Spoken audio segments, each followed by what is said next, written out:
Hello, Speed Gaming fans. Welcome to Speed Gaming 2 for our Link to the Past Super Metroid combo randomizer. We have a hard logic seed today with 4 runners on Restream: Bressingham, Lenifus, JZ87, and Aussie101. I am Mind of Me, and I'm joined by Captain MD13 on the comms. How are you doing today, Captain? I'm doing pretty good, Mind of Me. I'm always excited for a nice combo rando, and for a hard mode seed, it's gonna be a good one.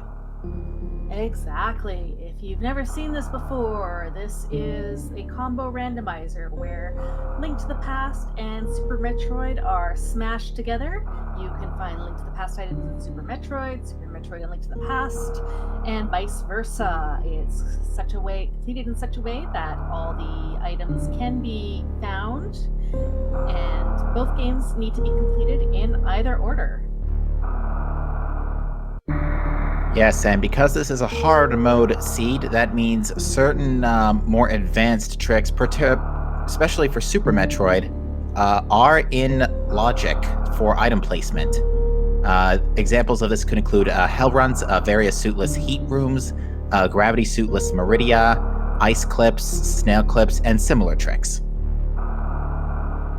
Yep, so the hard mode does only affect Super Metroid. Link to the Past is still in its regular, no glitches required logic. But these runners, being very familiar with both games, will probably do a couple of Link to the Past glitches just to try to sequence break important items. Things like bomb jumps, fake flippers, and things like that. Overworld glitches are not permitted, neither are major glitches. But we are underway. Aussie is showing us off one of the custom sprites that you have, the mouse pointer.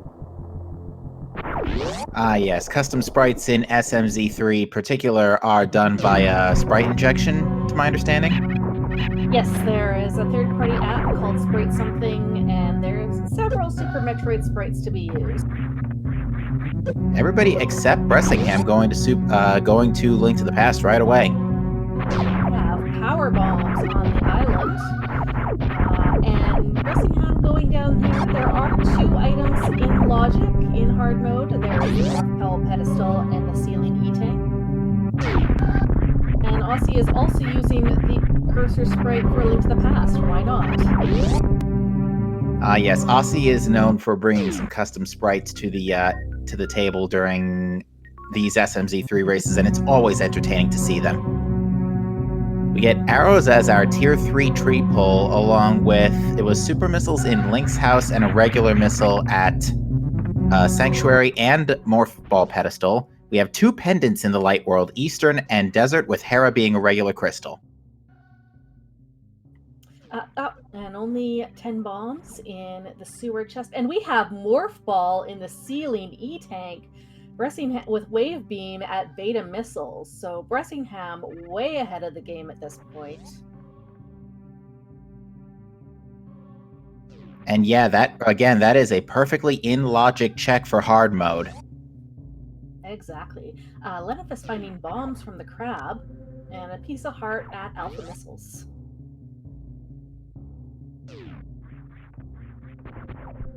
That is just a nope tank in the lumberjack ledge.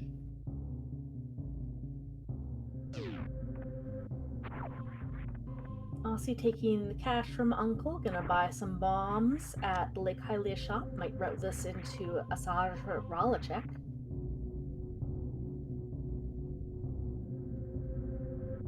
And that does look indeed to what he's doing. Oh, would you look at that? We got silver arrows in the Lost Woods. That's a nice thing to find early. Link to the Past is using version 29 logic, so not only is our silver arrows and both separate upgrades, there are also arrow upgrades and bomb upgrades in the pool. Yes, and we also found the Bombos medallion in the Thieves' hideout. Back of Sahashral's closet has a heart container, a heart piece, and a heart piece. And Misery, you first. I was just confirmed to chat that yes, Bressingham does have Wave. That was at Beta Missiles. Yes, and Aussie has discovered that the green pendant is in Misery Mire, so we know our pendants for the game. And that means Turtle Rock is a crystal, so we are going to be on the hunt for that ice rod. Unless it just so happens to be here in Blind's hut. Lenifis is going to show us our first set of major items with 100 rupees, an E-tank, another E-tank, and 20 rupees. And we get the hammer on the bomb chorizo. Since Wow. does not have the morph ball bombs that the Chozo doesn't activate, but those are two huge things to find early on. Indeed. Leno also picked up the magic cape in the back of Blind's hut. JC will pick that up immediately after. And Aussie found the cape in the first chest of Easter. Found the what now? The cape, the magic cape. No, the cape was in Blind's hut. Oh, sorry, spring ball. Spring ball, okay. Leno has found the flute in the Kakariko well as another huge rupee hoard.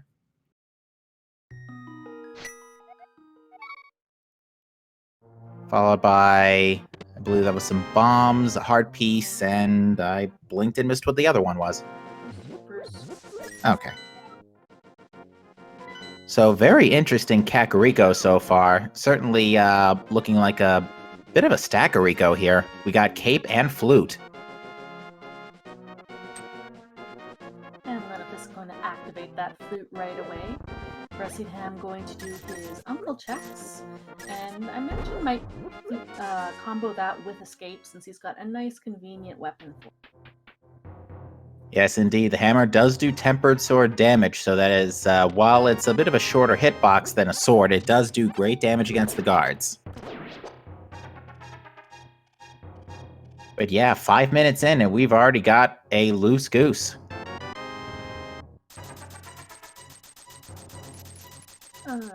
Getting a chicken hut from Lenifis, some more super missiles.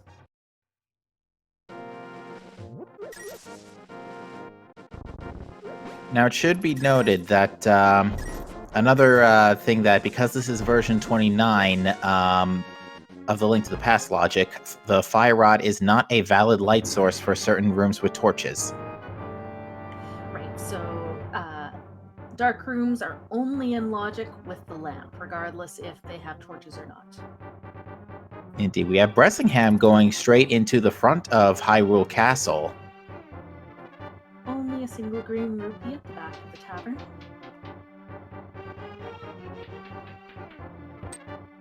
Aussie has found hasn't found too much besides Spring Ball in Eastern Palace, but it will come back to his benefit soon once he picks up that Morph Ball in Beta Missiles. Oh, Aussie just missed the damage boost to get that chest. He's gonna have to farm up some health and do it again. Yeah, doesn't have another weapon yet since he has not yet picked up up the hammer. We have Morph Ball bombs on the race game, so once Bressingham makes his way over there, almost all of Brinstar will be wide open. We have a fully kitted out Morph Ball minus power bombs at 6.5 minutes in. Yep, and just a map in the vanilla Big Key chest in Eastern, which means that our last item in Eastern will be on the outermost limits.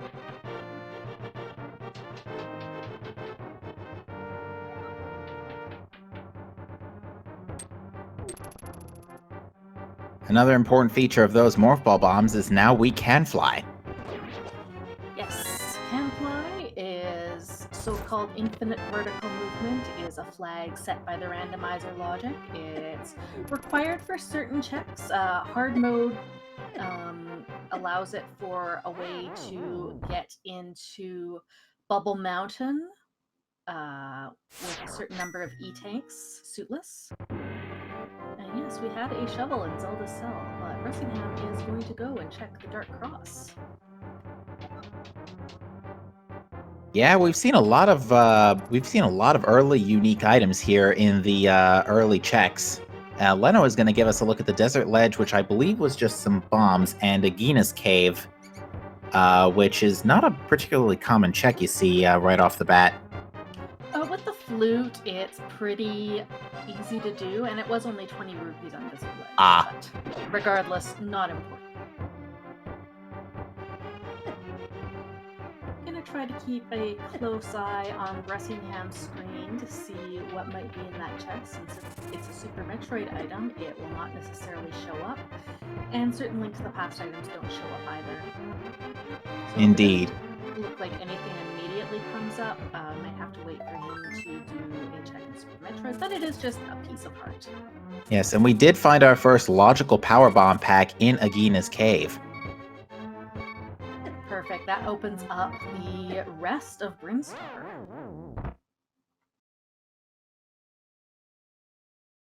All right, we're having... You first. I was going to say, there's that bomb upgrade in Swamp for Lenifus, and he's going to go and check the drowned item as well.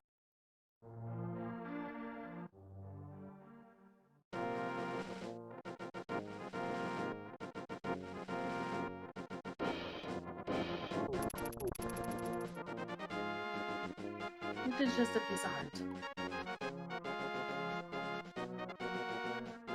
Now, with that flute, we do have logical access to the left foot of Death Mountain. We can't really do much besides check Spectacle Rock. We have the hammer, but we still need the mirror if we want to get East Death Mountain access with our current equipment. Or Hookshot.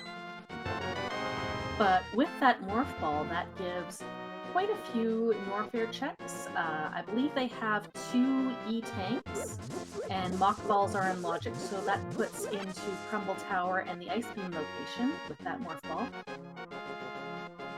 Indeed. We have Leno doing our South Shore checks here, struggling a little bit with the mini Moldorm Cave, but manages to get the bomb where it needs to be. And we got 5 items up for grabs here. And Bressingham gets the good news that, oh boy, I've got Morph Ball bombs. We get a sword in Mini Moldorm Cave, and the bow. Oh, that's a fantastic Mini Moldorm Cave. 2 weapons, bow and silvers, is a great combination. They probably won't be struggling much against Link to the Past enemies this seed. Doesn't look like it. And we're actually really close to Aga 1 access as well. We have a sword, we have a cape. We're only missing the magic, not the magic, but the lamp. And as far as we know, that could be pretty much anywhere in Super Metroid at this point. We have a lot of Super Metroid open to us right now. There is also the one item on Death Mountain itself that is in Logic, as you mentioned, in Spectacle Rock. Looked like it was just a few wooden sticks in the back of the library. And Ice Rod is the flippers, which opens up some more Link to the Past options for us. Which means for the 3 runners that do not have Morph Ball, that's even more checks to do, avoiding that blue Bryn Morph Ball. Yeah, so that puts that's 5 checks, because we got the bridge guy, we got Waterfall Fairy, Zora, and Zora's Ledge. Have to see if any of those amount to anything.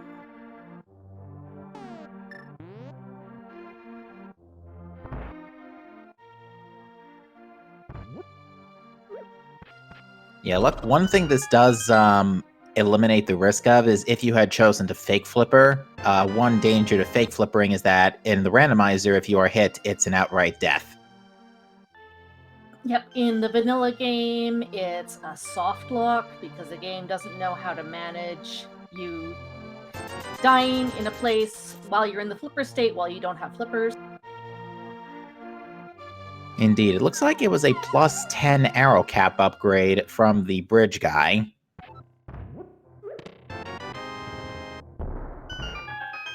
Bressingham picks up their flute.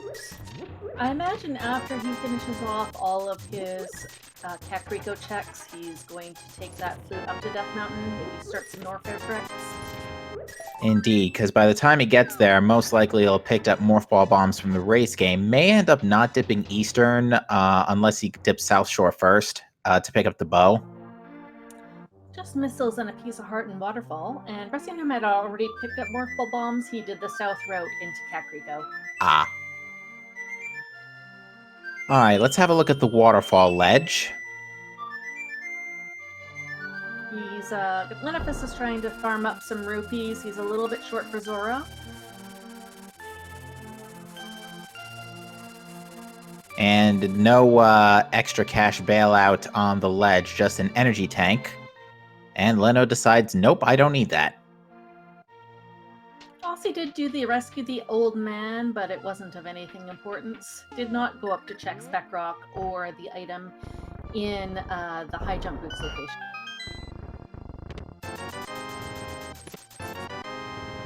Alright, Leno's next stop is straight to Eastern Palace, it looks like. He can full clear it with that bow, not logically, but if you're comfortable with those dark rooms, no reason not to. And I can't imagine our runners are going to have too much difficulty with the earlier dark rooms, especially runners of this caliber. Okay, looks like we're going to take a look at what Bressingham is. He's going to be the first person probably to show us some new checks. Looks like he's going to do the 2 checks in the Lost Woods, maybe check the Aga Ledge, and then he'll take that Morph Ball and Morph Ball bombs back into Super Metroid.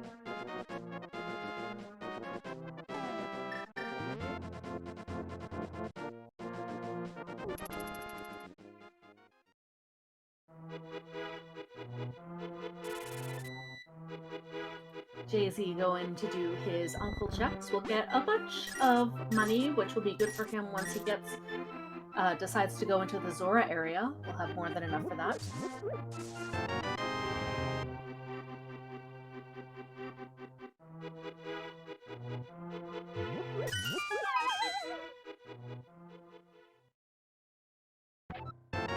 And chat brings up a good point. Bressingham might wait until he picks up power bombs if he has not already picked the ones up from Magina's cave. Those are the only ones we know about right now. We'll have to see where he decides to flute to right now.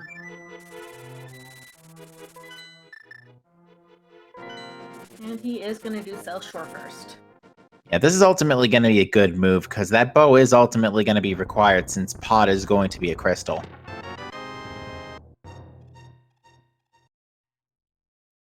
Alright, Aussie is going up. We'll see if he dives into Norfair first, or checks Spec Rock first. And it looks like it's going to be Spec Rock first.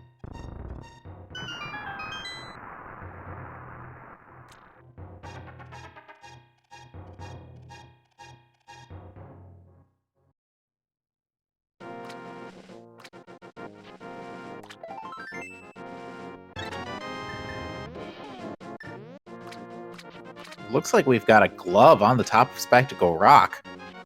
Oh boy, that is mirror locked. Alright, and we're going to get our first look at the high jump missiles. Oh, no, taking a look at Crop Escape first. Looks like it's just the swag net.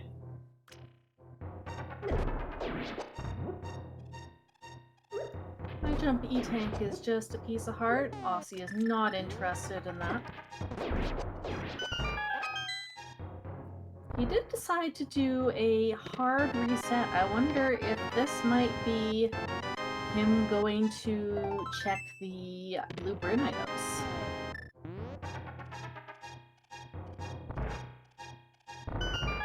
I would wager so, because honestly, that's besides those besides the high jump area, there's really not much you can do in Super Metroid without Morph Ball. And you have no like space jump or gravity suit to get through the moat to get to Rex ship either, so you're still really limited on checks right now in Super Metroid. You would still need Morph Bomb and Power Bombs to get into Rex ship. There is a that's right. door blocking the way. That's right. But it won't matter for much longer, as Aussie will most likely get his Morph Ball in just a minute here. Exactly. We'll take a quick look at the Morph Pedestal. Not interested in those missiles yet. And has the 5 power bombs from Agina, has Morph Ball bombs, will be able to explore all of Criteria and Brinstar at this point. Gets it flawlessly. Ooh, looks like Bressingham did manage to rescue the old man, but did take a KO to the cabbage. It really is unfortunate while you're in the get item and while you're in the animation while the old man goes back into his cave, you are vulnerable to the cabbages and the dead rocks. But you can't do anything about it. Nope. Aussie, however, is going to get a look at the Billy Mays room, so aptly named because we have one item here on this pedestal. But wait, there's more. Order now and we'll give you the other green rupee for free. That is, I believe, both of our green rupees. Yep. Bressingham gets the information that one of the glove does require the mirror. Is going to grab that cash from the inside Spectacle Rock. That was an extra... Sorry, you first. I'm interrupting you. No, you were right. It wasn't cash. It was an E-tank. Didn't find too much in the back of Escape besides some extra health and some extra cash. That health is out of logic, which might be important if our next progression is routed behind hell runs.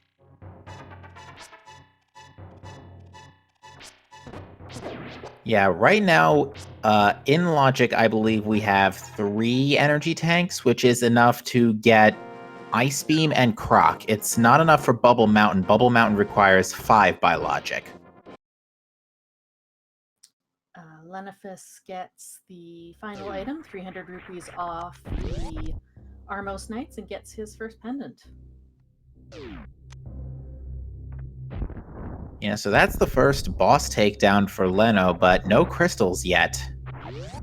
There was 50 rupees at high jump missiles, and the high jump location itself. Oh, nice. Bressingham will be very happy to see those power bombs.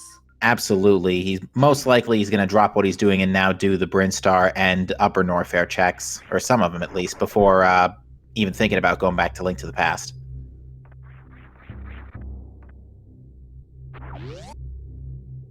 Aussie with an unconventional setup for the Spore Spawn skip, but manages to get it quite easily.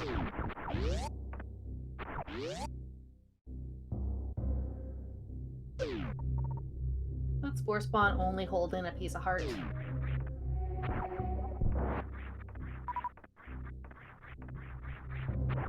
Interesting. So we full cleared Eastern. We can't get into our other Light World dungeons, and we're still missing a lamp. Just a lamp for AGA 1 access, and either Mirror to get that glove, or another glove and the Moon Pearl for Dark World access. So yeah, we're still missing quite a bit here for A Link to the Past, despite everything we have found. However, with power bombs, morph ball bombs, there's so many items to check in Super Metroid. Our next progression has to be here. Or I suppose on Zora or Zora Ledge, which we haven't seen yet. Yeah, we haven't seen King Zora. Zora's Ledge was just another E-tank, I believe. Crate Supers is a heart container. Quite a healthy seed, I must say. We've seen a lot of heart containers and a decent number of early E-tanks. Our 2 runners with the morph ball do have wave beams, so can just use that to open the gate, but in hard logic, it could be required to open that gate without the wave beam. Ah yes, the famous wave gate glitch.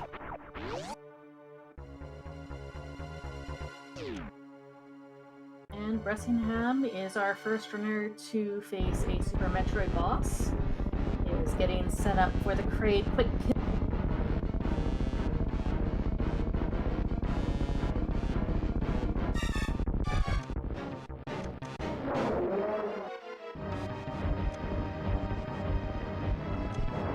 And gets it done. Very good Bressingham. Very nicely done. JC will be able to give us a look at the item on King Zora as he is equipped with the cash. Meanwhile, Kraid gives us a bottle of green goo. And we find that ice rod for our known pendant turtle rock in the Edecoons. TR's a crystal. Oh, yes.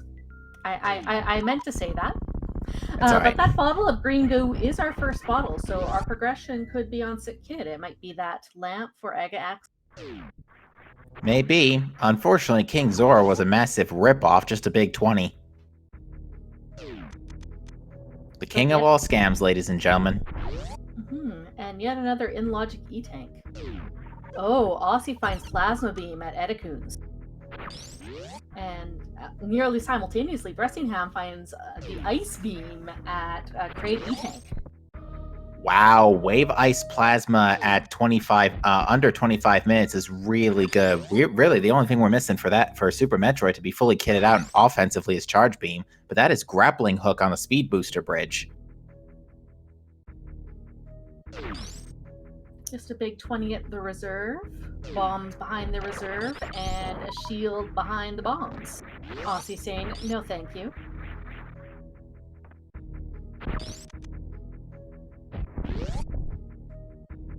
Ooh, how about half magic for early super missiles?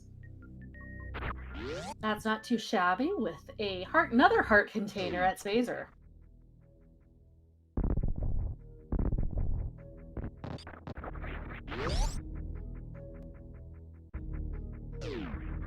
This is getting really interesting because we've seen a lot of unique items, we've seen a lot of health drops, but above all of this, still no major progression yet.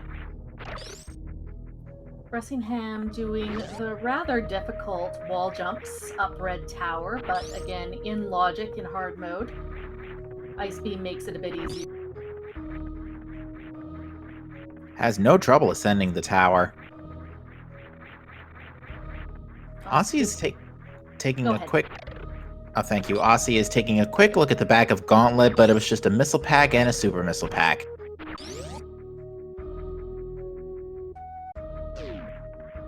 And missiles at Terminator.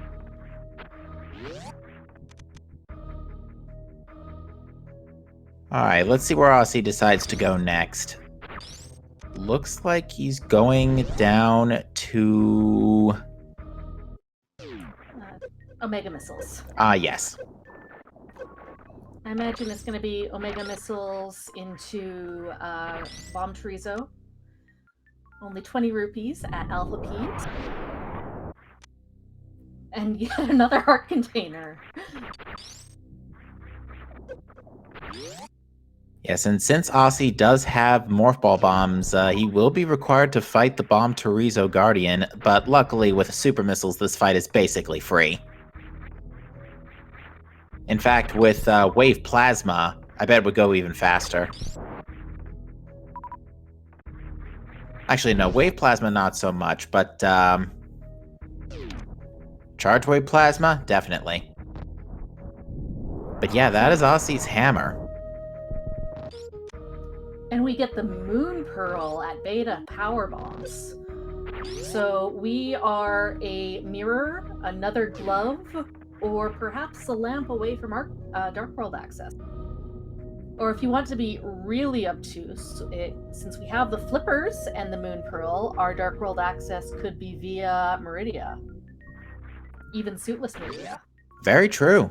Although at that point, we do require the high jump boots. We do have the spring ball, and we could get that grapple beam. So I believe it's just a high jump boots away from suitless Meridia being in logic. Fascinating, and with the grapple beam, that'll make it easier for our runners to check the ever-feared Shack Tool.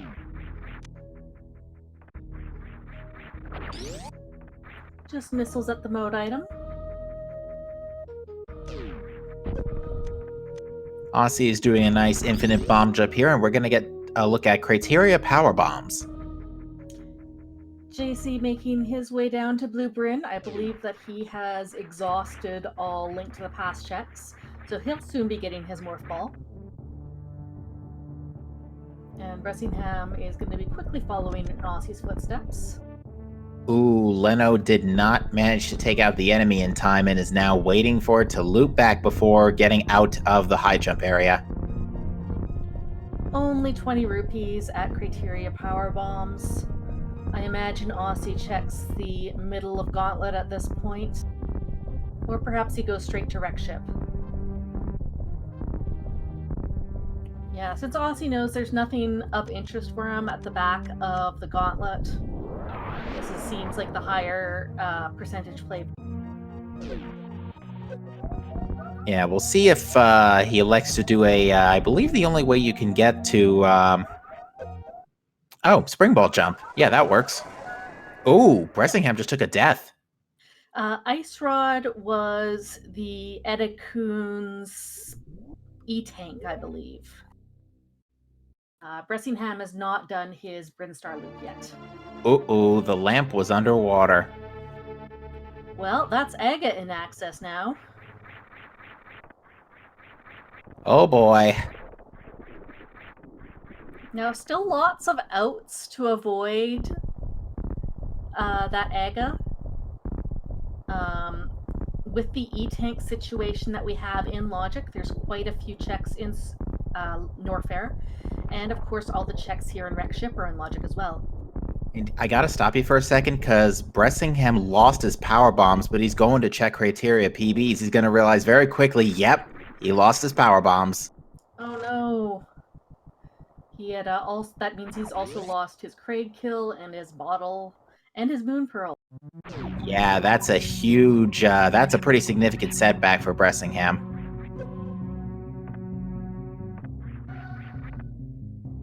Jay-Z does have his Morph Ball now, as well as his Wave Beam from Beta Missiles. We'll see what route he takes through Brimstone.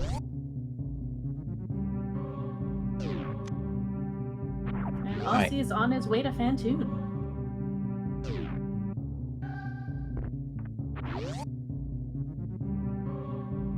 Yeah, interesting setup with Aussie's case right now. Since we have Plasma and Wave, it does make taking out the fireballs relatively easy. However, the beam itself is still not enough to hurt Fantoon.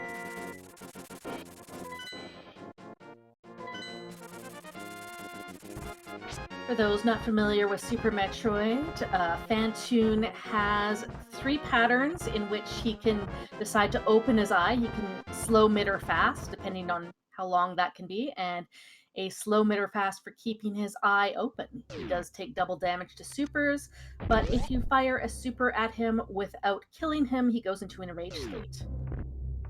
And you do not want to see that, because that's about 20 seconds or so where you are just sitting there doing nothing except dodging fireballs. But it looks like that is not an issue for Aussie, as Aussie has now taken out the space elephant, as we call it, because of what it sounds like. Space elephant, the ghost balloon. I don't know. I liked it better another M. Let's not talk about other M at this point in time. Let's keep this a positive stream, please. Fair enough. Anyway, that's first Super Metroid boss down for Aussie with no issues at all. And Leno, last of our on-stream runners to get that Morph Ball.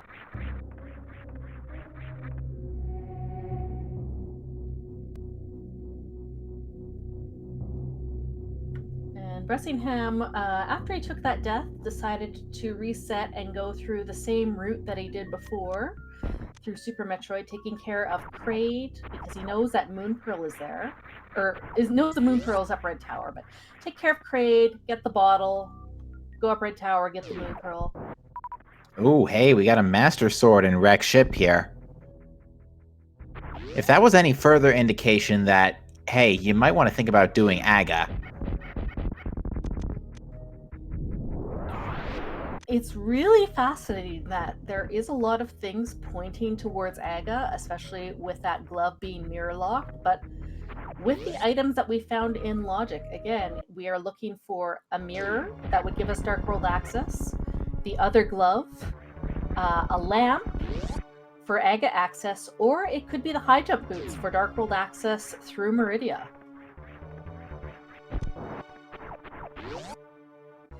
Alrighty, we've got Aussie going through the spiky room of death here, aptly named because those spikes hurt, especially the falling platform spikes. Those do, like, what is it, a full E-tank of damage suitless? I believe so. For those who are asking about the ice run, Jay-Z is about to approach it. Oh, perfect. Good save. Managed to avoid dropping down.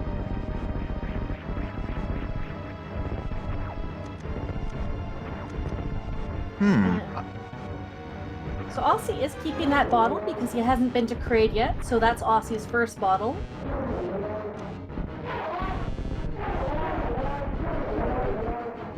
Still has to get out with it, though, and that's not easy to do in suitless wreck ship.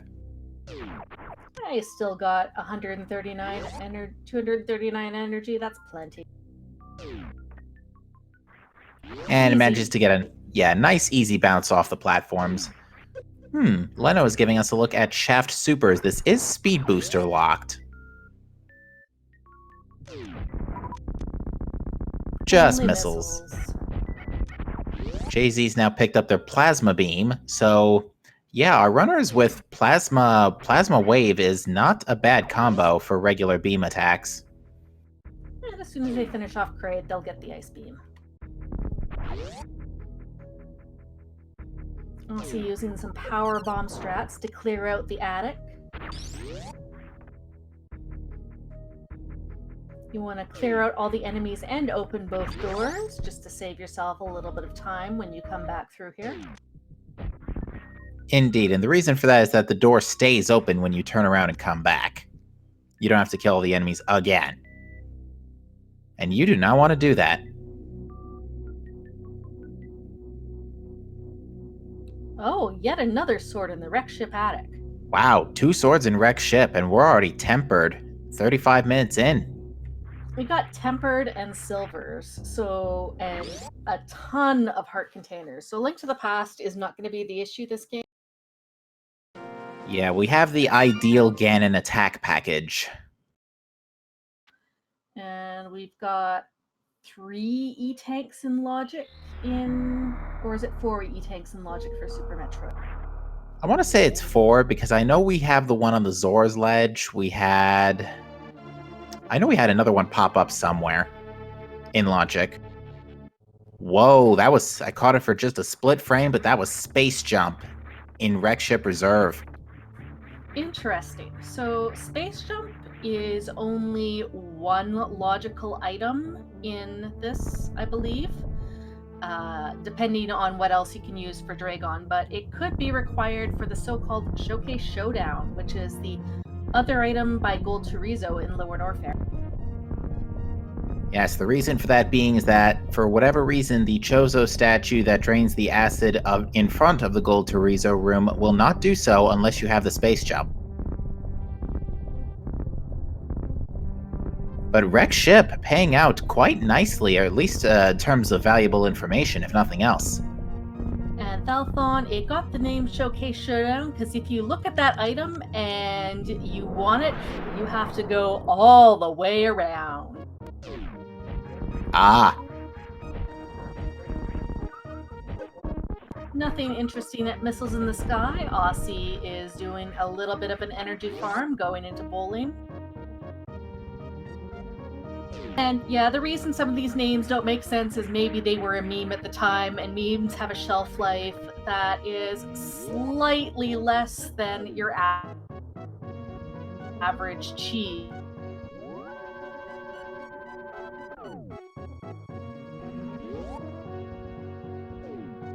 Ooh, also got to be a little careful. Only one spike hit away from death.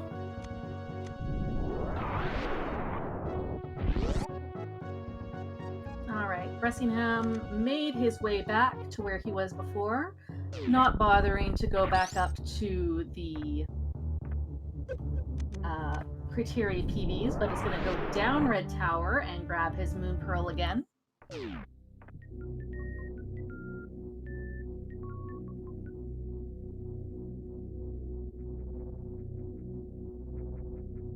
So after Wrecked Ship, where do you think our next port of call is going to be? Do you think we have to start hell running a little bit in Norfair? As far as I can tell, yeah, we still have the middle of Gauntlet, which Leno is going to be checking here. And it is just Hell Runs, and yet another E-Tank for Aussie at Gravity Suit. We certainly have the logical number of E-Tanks required to... I want to say there is a 5th logical E-Tank around somewhere, so we can logically get to Bubble Mountain. Yep. So we have the E-Tanks for logic, and we also have the Ice Beam and the Morph Ball Bombs to get up through Cathedral. And Aga is still out of Logic Kairos because we do not have the lamp. We do. It was found in Oh, you're the right. moat under Rex Ship. Not the moat, sorry, the sea. The sea, yes, a bottom of the ocean. Aussie is about to go get his Moon Pearl right here at Beta Power Bombs.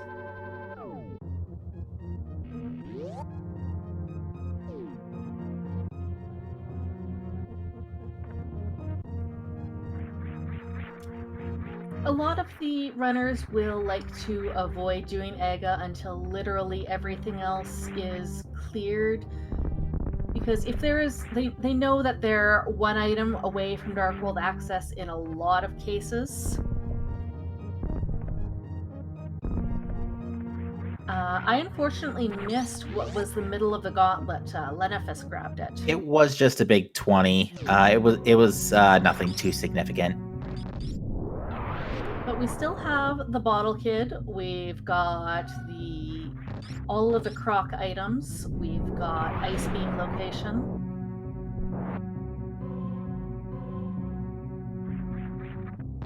And we know that, yes, one glove is on top of Spectacle Rock, mirror locked. So right now, a mirror or high jump boots would allow us to avoid Aga.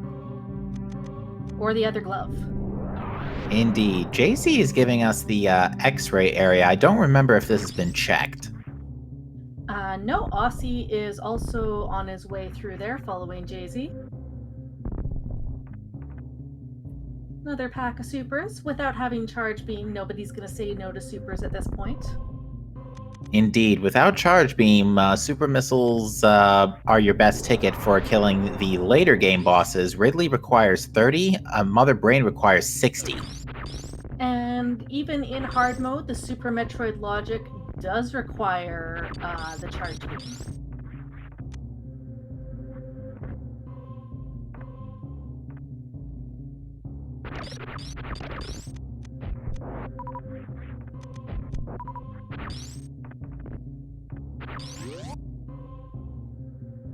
Jay-Z making his way down Red Tower after completing his Brim loop.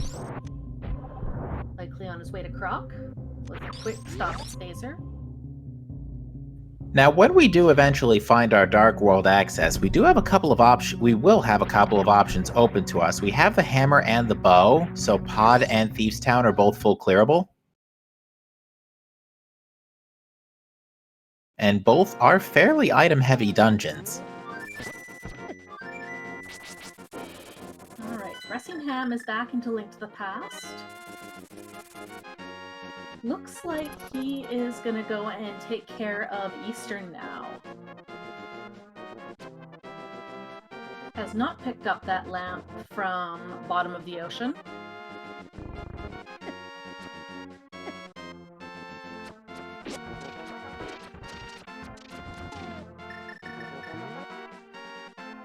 Alright, looks like Aussie's next port of call is Kraid's Lair.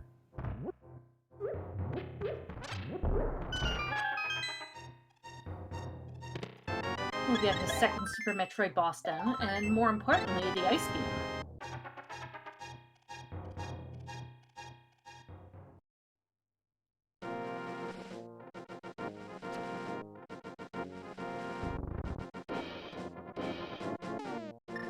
So while we're having everybody pretty much backpedal through each other's checks, I want to take a minute to shout out our runners who are putting on a fantastic show for you this afternoon. We have Bressingham, Voight, I hope I'm pronouncing that correctly, Lenefis, JC87 and Aussie 101. And also, let's take a moment to shout out our trackers, Semper Firedog and Duder K, for their hard work pressing the buttons. Absolutely. Take a look at, we've got simultaneous Kraid fights on Jay-Z and Aussie Scream. Jay-Z unfortunately just missed the quick kill, and Aussie still in position. Not quite. Ah, too bad. That is interesting. We have had 3 out of 4. Well, after Bressingham's double take, we have now had 3 out of 4 stand-ups.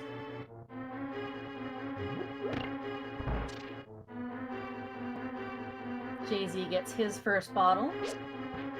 And Aussie might feel a little bit frustrated seeing that bottle after the time he spent getting through direct ship E-Tank.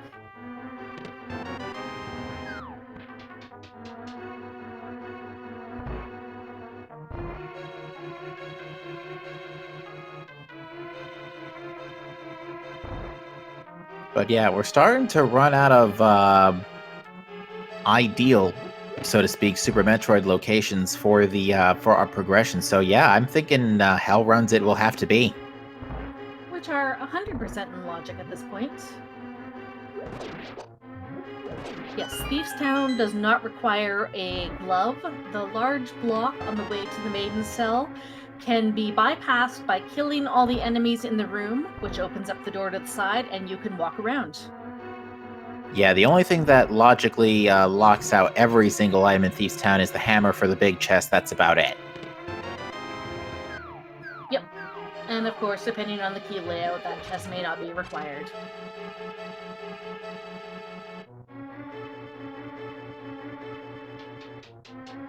Aussie making his way down to Norfair.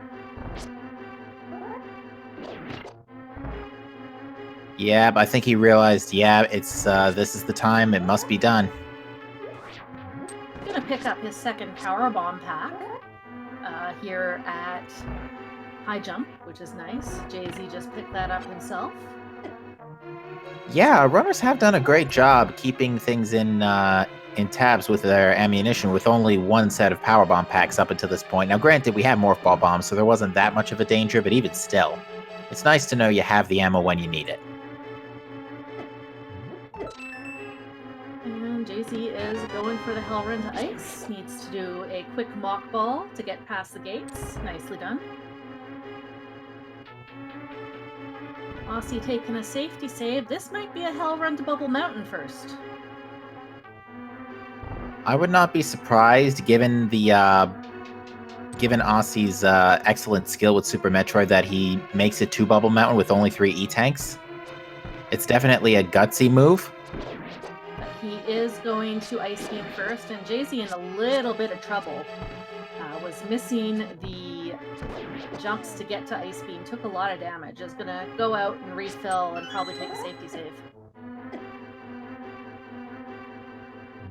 Whoa, there is our other glove. It is in Crumple Tower. So AGA 1 was not required.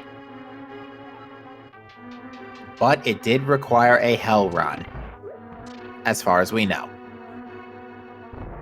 Unless, Varia was on the sick kid. Yeah, which will be hilarious if it is. In that case, it would be almost vanilla Varia, since we have that bottle at Crate. Indeed.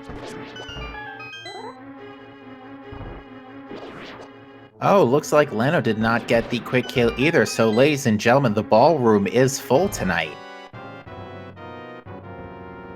Every dancer's got a partner. Just blue boomerang at Ice Beam. Aussie's gonna pick that up, make menuing and Link to the Past a bit easier.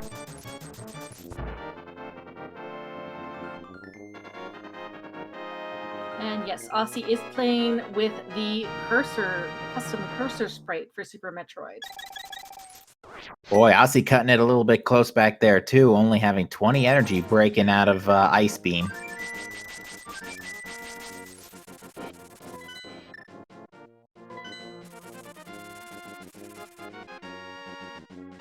I mean, Kraid's dance card is big enough for everyone.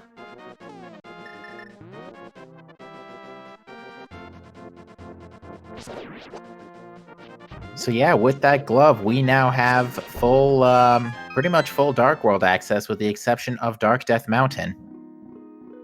And the Mire area. Right now, I don't believe that there's, even in hard mode, there's no logical way to get down into lower Norfair. Right, the Hell Run really only applies to Bubble Mountain, Ice Beam, and Croc, to my understanding. We got Aussie going straight for Hype Cave, and we have our Dark World map check. Our red crystals are in Swamp Palace and Skull Woods. And we did already know about the Mire Green Pendant. Alright, so we do know that since our other glove is mirror locked, we're going to find that somewhere it's not going to be locked behind the Pyramid Fairy. Aussie giving us a Hype Cave check, we get 20 rupees. Some missiles, the other boomerang, and yet another heart container. Garbage. But add 11 heart containers and Link to the Past.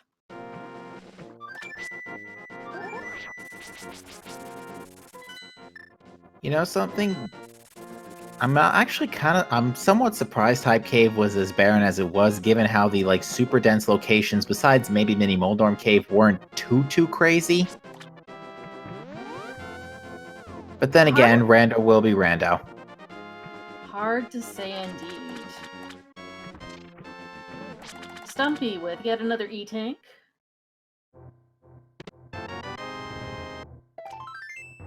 Gravity Suit could be at Pyramid Fairy.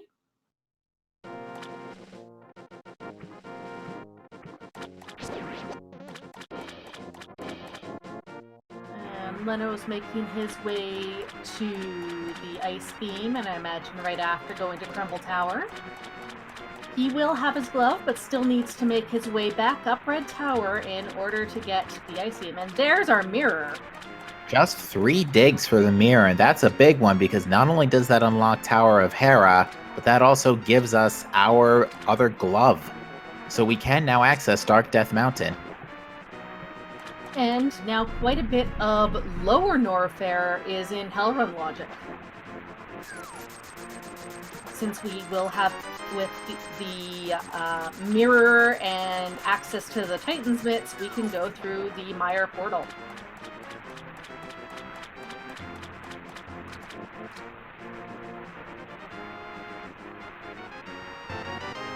Furthermore, with the Titan's Mitts and our flute, we can access the Mire area as well to check the Mire shed.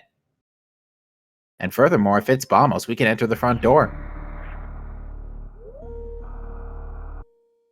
Can't get past the front door, though. Aussie has not picked up his flippers yet. But with the Moon Pearl is going to use a little bit of a fake flippers glitch to check the 2 items in Waterfall Cave. We'll not be able to get to the E-Tank on Zora Ledge, though. JZ about to go pick up his hammer at the Bomb Torizo. Granted, Aussie's not too far away from the flippers as they are in Ice Rod Cave, and what is the Waterfall Fairy giving us for our bottle item? Just a bunch of B-Torps. And Lenafisk showing us our sick kick check. Just a blue rupee, so indeed that Hell Run was required to get Dark World access.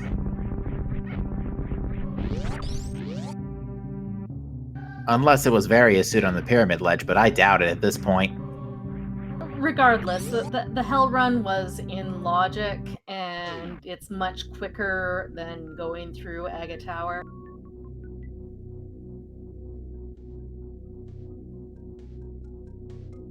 So let's see where we stand from here. As far as what we need to complete the game, we are still missing the cane, the fire rod, and the hookshot and medallions.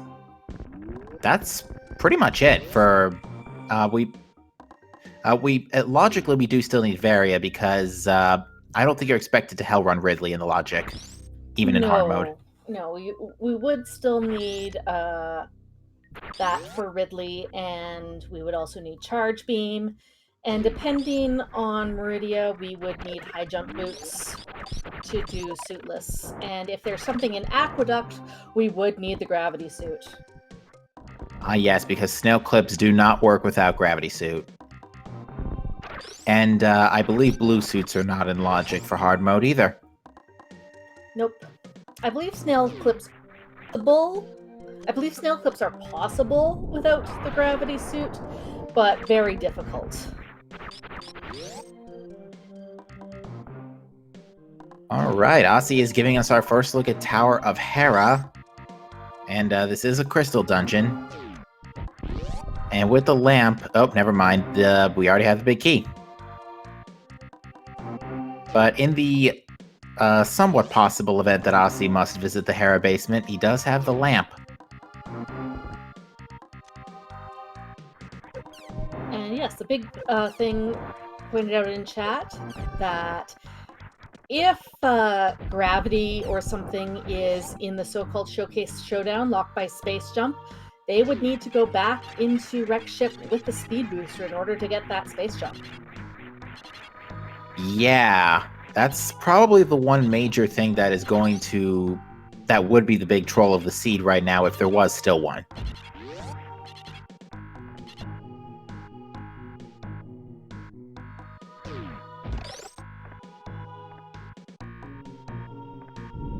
There's the Hera basement key, but looks like Aussie is setting a bomb jump to go check the big chest. Nicely done.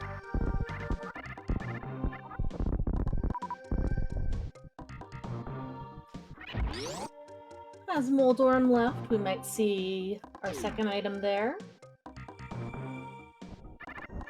Indeed, Otherwise... yeah, we have already seen the compass and the small key, so if Moldorm has the map, we may need to go to Hera Basement.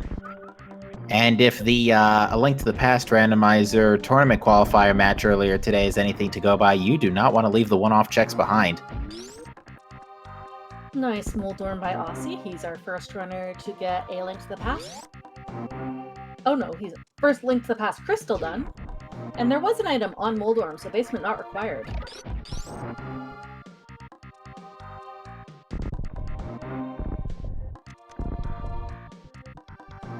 Sub-hour first crystal isn't actually too bad for combo randomizer.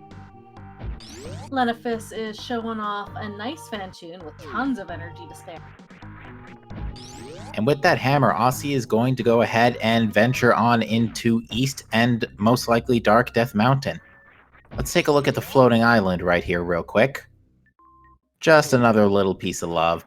Oh no, unfortunately Lenifis mistimed his super, got Fantoon into that enraged state that we were speaking about earlier. Aussie doing the walk of shame through Spiral Cave. Shameful that this seed has not given us the boots. Yeah, and for all we know, that if the Ganon's Tower big key is on the torch, then that may still... those Pegasus boots may be required. Or if the hookshot is in Pendant Misery Mire. Or if there's something important on the Desert Torch.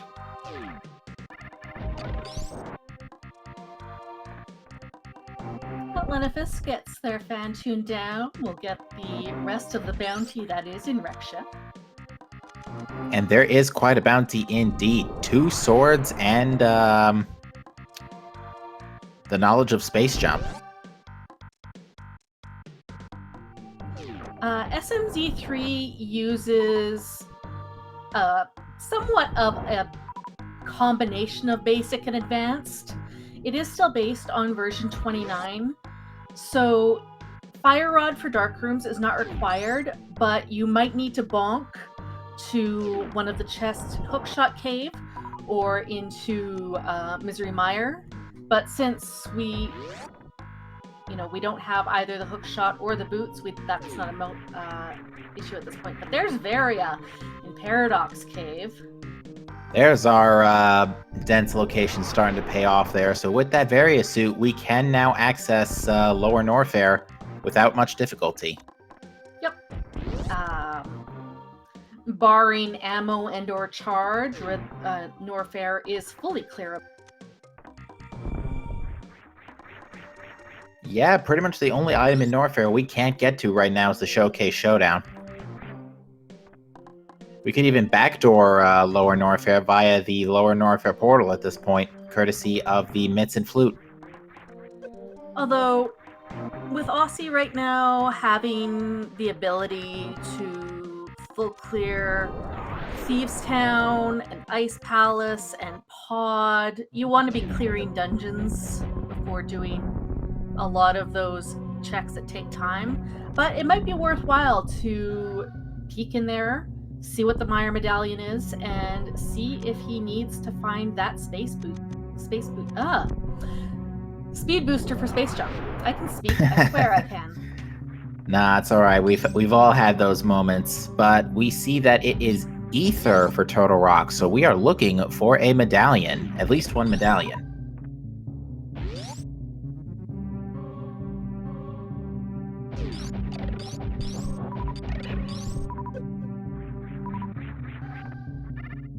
And Aussie, with half magic and that cape, is going to go and check Spike Cave. Careful, Bressingham. You do not want to take another death right now. Especially with the nothing that is just up in Billy Mays. That would be a feels bad moment right there. Ooh, Aussie going to give us a look at Spike Cave. Perfectly in logic, courtesy of that magic cape.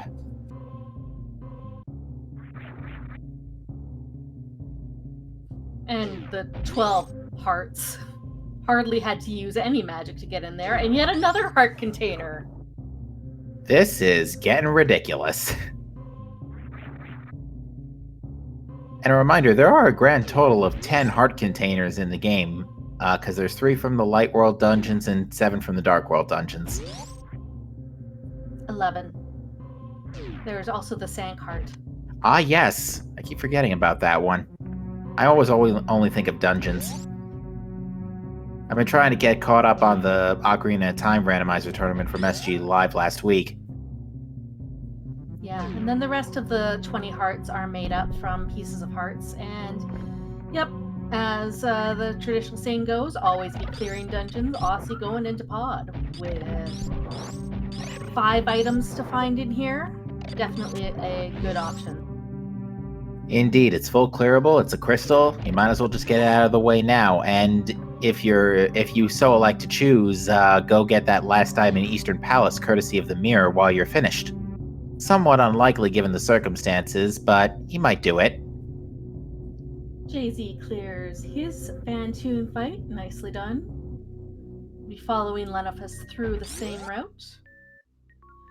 Jay-Z has gotten the bottle from Kraid, so we'll see if he skips the one in the E-Tank room.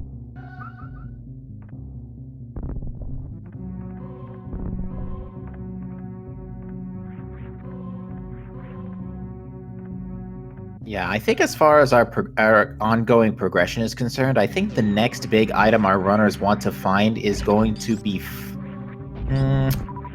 it's going to be either Fire Rod or Hookshot. I think they want to find the cane last, because the cane would imply a trip to Misery Mire.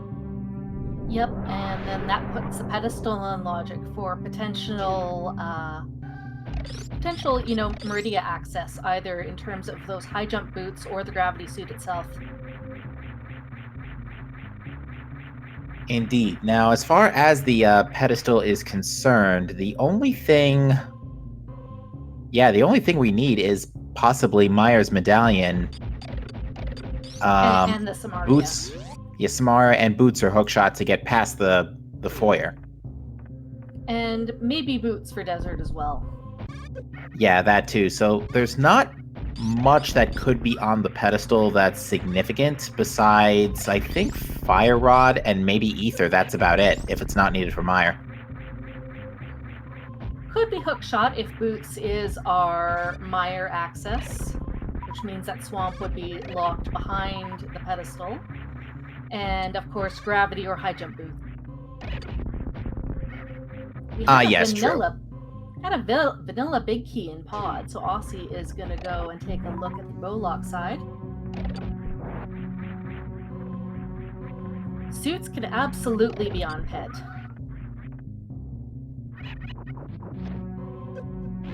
I think pretty much any Super Metroid item can be on pedestal.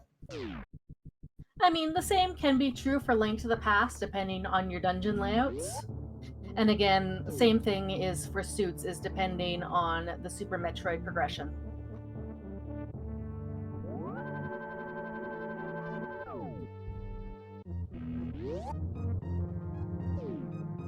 There is, I believe, a situation in which anything on the tracker can be on the pedestal.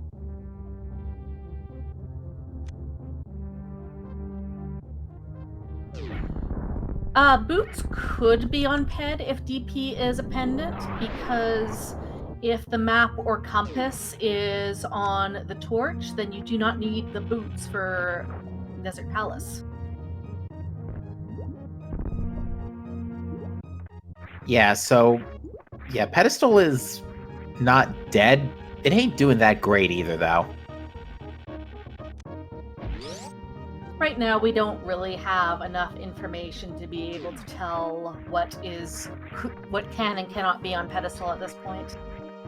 There are still options for pedestal, but there are still options for not pedestal. And right now, the ped is out of logic, since we do not have the Cane of Samaria. We don't know enough about Desert Palace, and we don't know the Meyer Medallion. Yeah, that's the thing about Meyer, especially being a pendant, is that there's a lot of different varieties in which Meyer could go. Same thing with Desert, too, because of the boots on the torch thing. Aussie, after going through the bow side, is going to go and take out Helma. Interestingly, he skipped the dark maze and the basement, so this is an interesting play to see him go straight to Helmasaur King without checking the rest of the dungeon. It's one of those ones where he knows that he has to clear it, and with the key layout, this routing was expeditious. With a vanilla big key, he was key locked from that left-hand side, so it made sense to go right bow side, clear that dungeon, and now he'll go back in for items. Makes sense, because yeah, I think we've only seen one item. I believe so. And then one or two? Only one. Only one. So yeah, there's still way too much in pot to miss out on that now.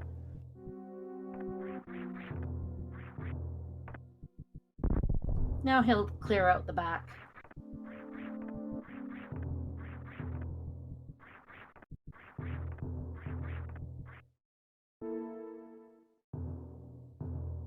So Leno has his full Dark World access, is just finishing off his checks in Red Tower, making sure not to orphan that X-ray check, just in case it's something important. I imagine he'll be the next person to start doing Dark World clears. Jay-Z still needs that glove from Crumble Tower, as well as the Moon Pearl from Beta Peeps, and Bressing just needs that glove from Crumble Tower.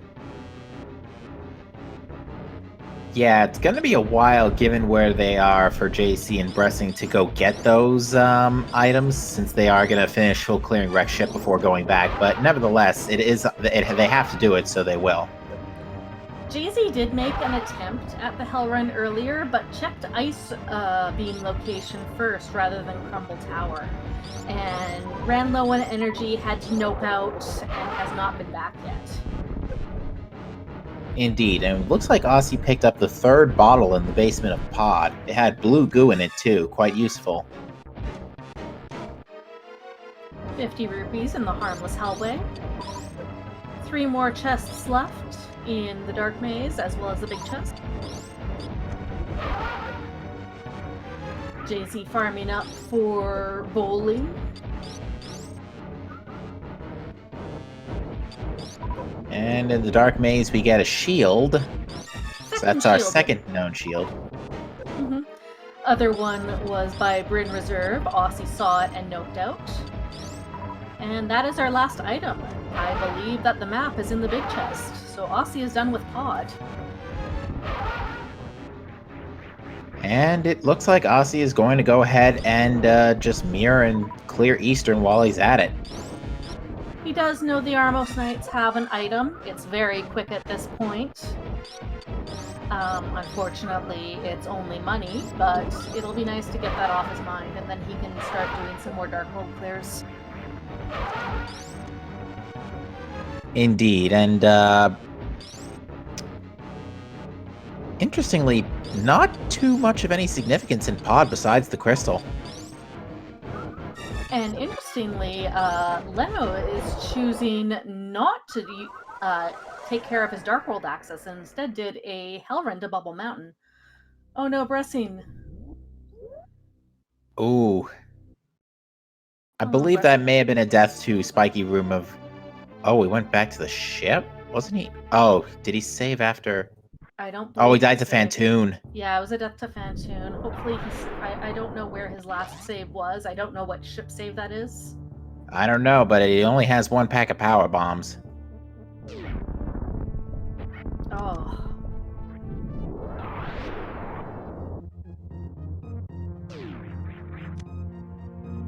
This seat has not been kind to Bressingham today.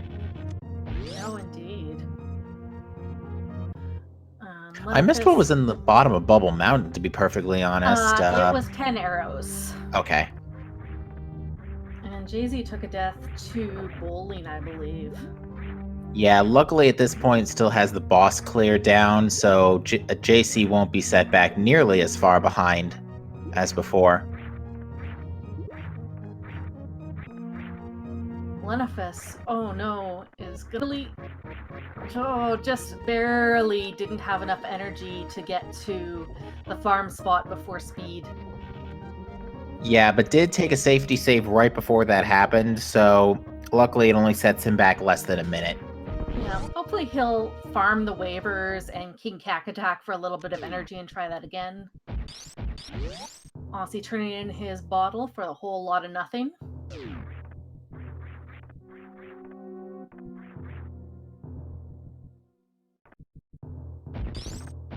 I keep looking at Aussie and thinking my cursor is on the restream. Where's the sprite? I'm in fear of the day when somebody on Restream decides to use the invisible sprite. Oh no.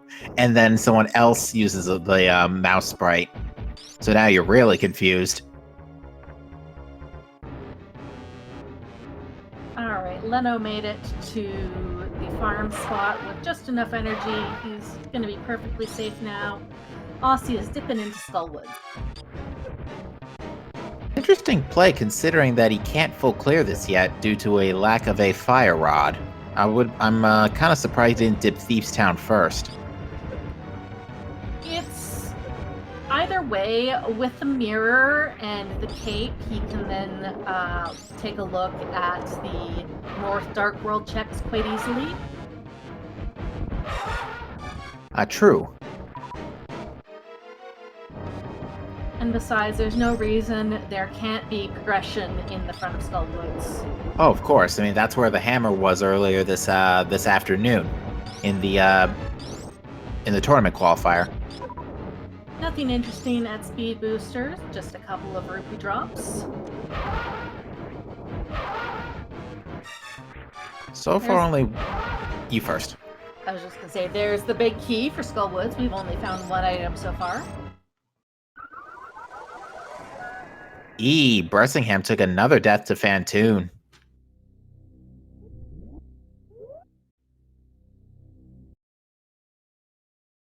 And is forced back to the ship yet again.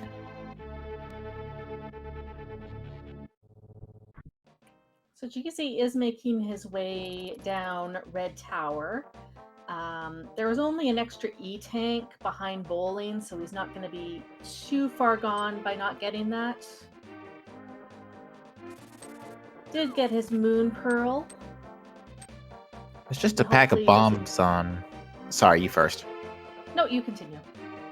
We did just find a pack of bombs on Bumper Ledge, so that cape only good for the invincibility in the moment. And yeah, so hopefully finally, Jay-Z is going to make his way back to Ice Beam combination Crumble Tower, get his glove.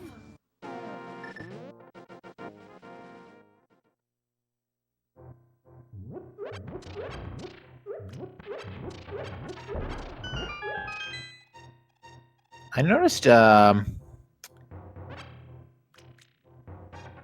what is JC doing? Is he farming health here? I think potentially.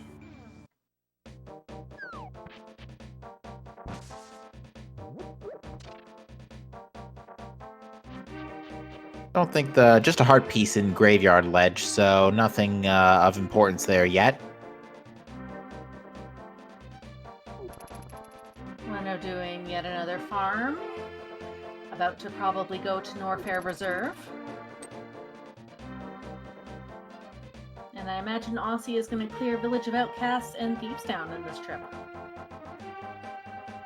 Yeah, and on top of that, it even gives you the chance to route in the Smith Chain and the Purple Chest and Hammer Pegs while you're at it. With Mirror and Flute, this is really fantastic, easy routing to take care of. And Leno finds a nice E-Tank just before Norfair Reserve. Ah yes, Revenge of the Convenience. Up to 8 E-Tanks for him. And there is our Charge Beam and the Cane of Samaria in Norfair Reserve. Oh, that is value right there. That is a big one, because with the Cane of Samaria, we can now, well, we can't full clear Misery Mire because we still need something to get past the foyer and possibly a medallion, but that's still the big thing that's locking out both Mire and TR.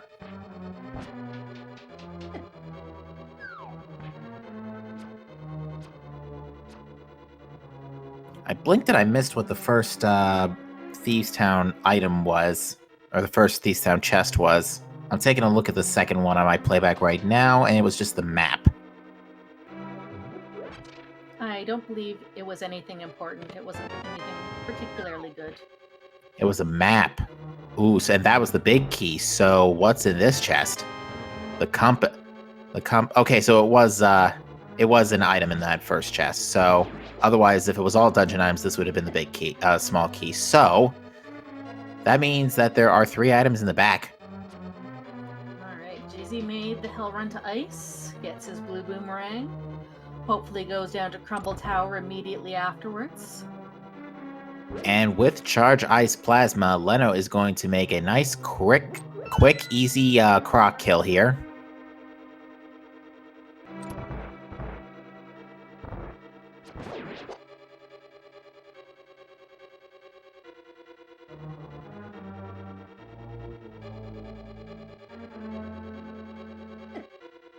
Just missiles behind Croc.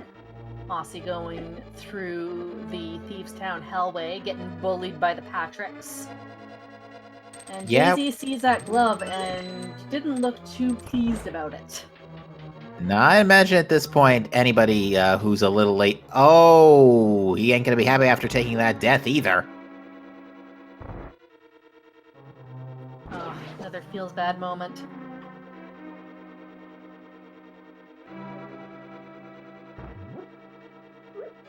Yeah, I mean, we certainly have not been too short of E-Tanks so far, but ooh, we got Screw Attack in the Thievestown Attic.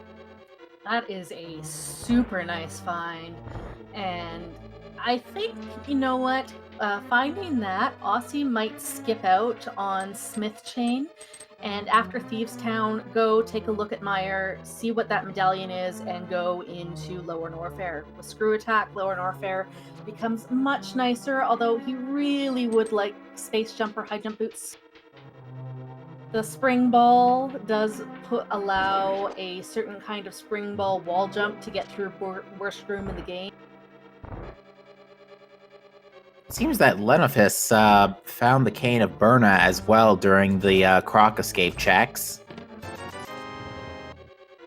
Double Canes, Norfair, but only 20 rupees in the Maiden's chest, and the Thievestown Small Key is locked in the big chest.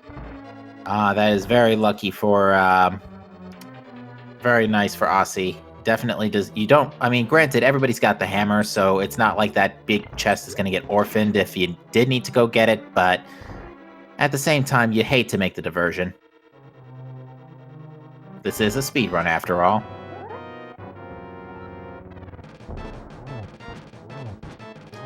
I love that text from Blind. The first time I saw it on stream, everybody thought, what? Blind is telling us that information? No, I'm sorry. Blind is stating the obvious.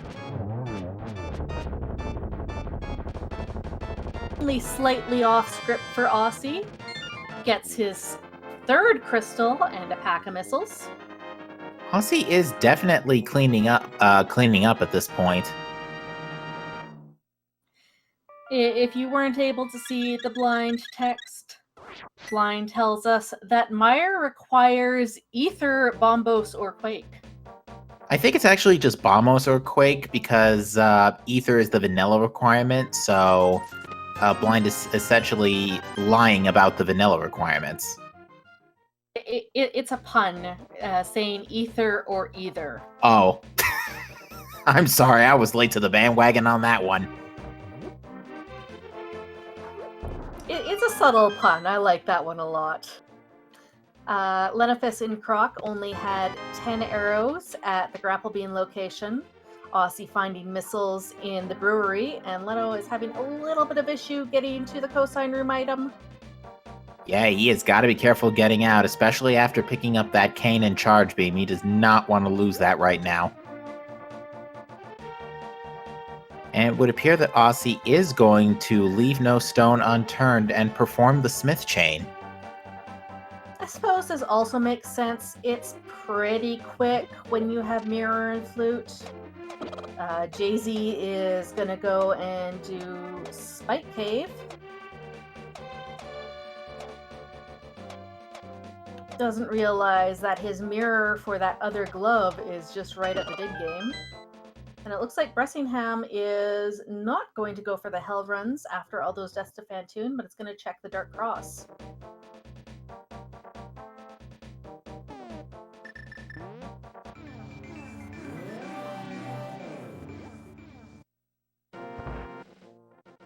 Now, unfortunately, Aussie cannot do a fake powder as he is missing the cane, but Leno, when he does choose to come over here, will be able to, assuming he can make it out with the cane in tow, will be able to do a fake powder.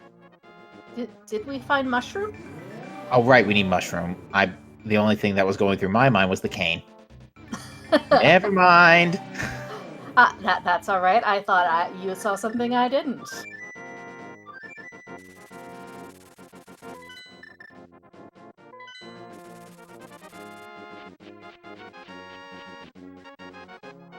And Aussie is going to go straight ahead and turn in the purple chest. No phantom chest trickery, as he demonstrated a couple of weeks back. There is now a semi-recently discovered trick where you can leave the purple chest and mirror to the chest guy and give him the lunchbox item, the lunchbox, without actually having it with you, if you're lined up in a precise location. It's actually not that precise. It's more just game's weird, man. Yes, but it anyway, is. The purple chest had our third shield. We do have vanilla ether for Meyer, so pedestal is still not in logic until we find that. Yeah, it also means that it cannot be on the pedestal for that matter. And is the key under the mat here? No, it is not. Unless it's in Checkerboard Cave. Or maybe screw attack pedestal. I think that counts. Could be. Aussie gonna give us a quick look at desert first. Yeah, desert right now is questionable due to the fact that we do not know what is on that torch yet, but we shall see.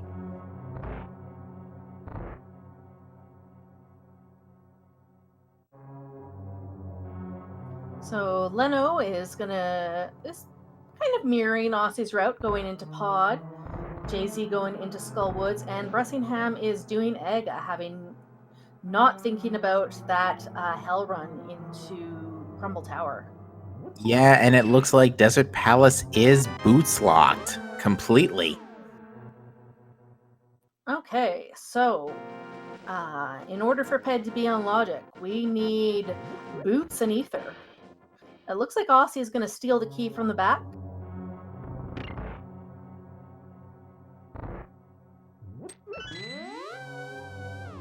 Yeah, this makes sense because we've seen now the compass and the big key, so there's a significant. I think one item is guaranteed to be on the right side somewhere. Could be both.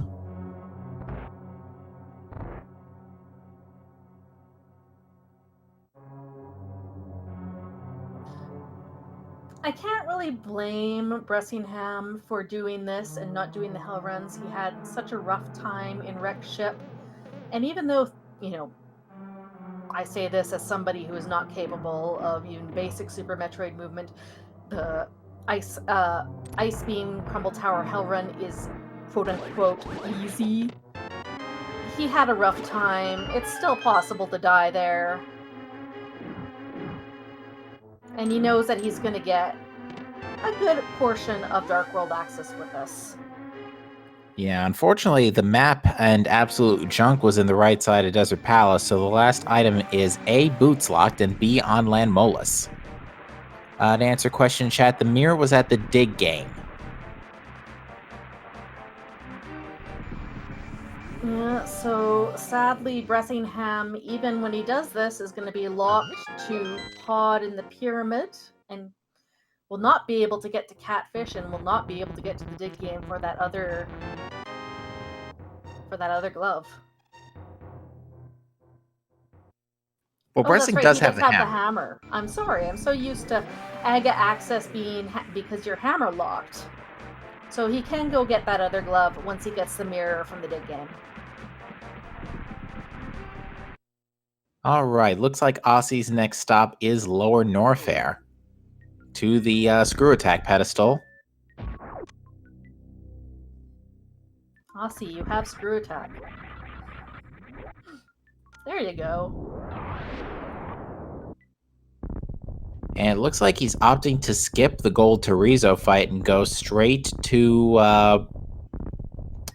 Ridley.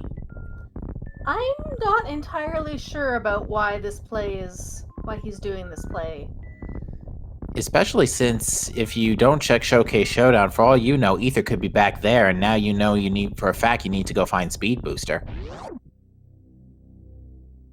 Yeah,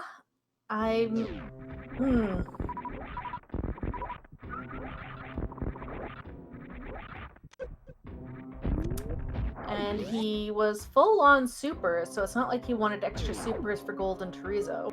He's got plasma, so GT is easy for that. Well, he doesn't have Charge Beam yet. He hasn't been to the Norfair Reserve. Oh, right. So that's the major crutch right now in his offensive power. And I guess the other thing is he knows with, Titans and Flute, it's pretty easy to get back to Golden Torizo. Indeed, yeah. Although he has exactly enough for when at maximum ammo. He will have enough supers for Ridley, but he has plenty of backup missiles anyway, so I don't think he's concerned about ammunition for now. Certainly once he finds that charge beam, those fears will be alleviated, but you can see how Aussie is struggling a little bit with the worst room in the game because you literally, right now without space jump, the only way to get out is with a precise wall jump like that. That is impressive. There's no other word for it. It's just impressive. He could IBJ. As Kairos points out in the chat. Ah, yes. And We have a look at the... You first. I was just going to say there was some extra supers for Aussie in Mickey Mouse. Definitely will alleviate his ammunition concerns.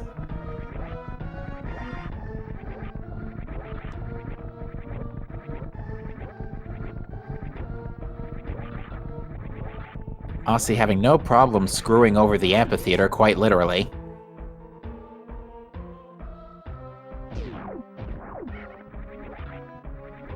Going into Wasteland, taking care of the so-called Three Stooges. They like to go and wreck some low percent runs. Easy to take a diff there. They sure do.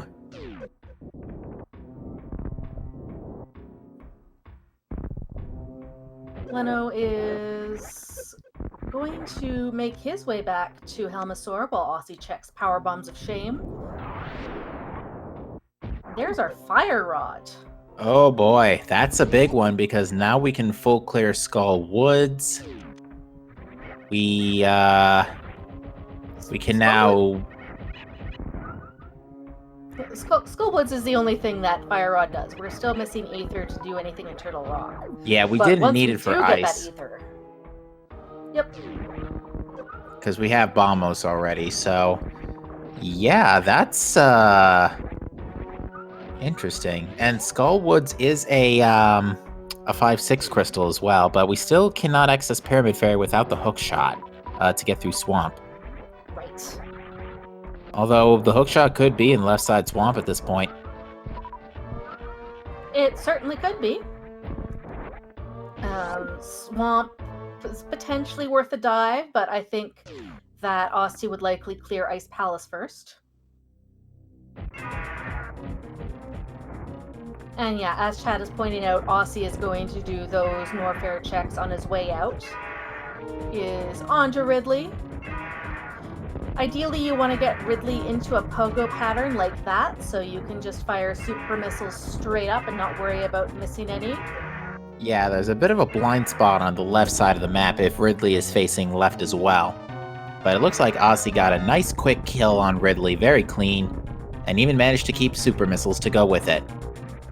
Very nicely done. Leno is on his Helmasaur fight, Jay-Z on blind. Ooh, we get the Zora tunic in the fire. Oh, wait, this is the wrong timeline. But no, that is Blue Mail at Ridley.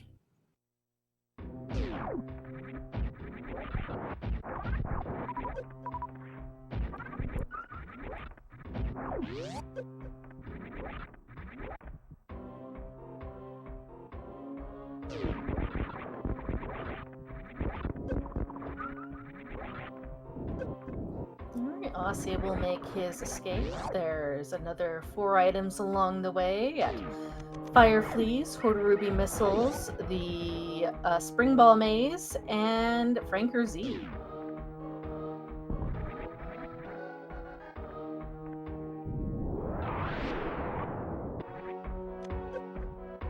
Ooh, nice clip getting out there. And yeah, Screw Attack just making absolutely mincemeat of these hoppers.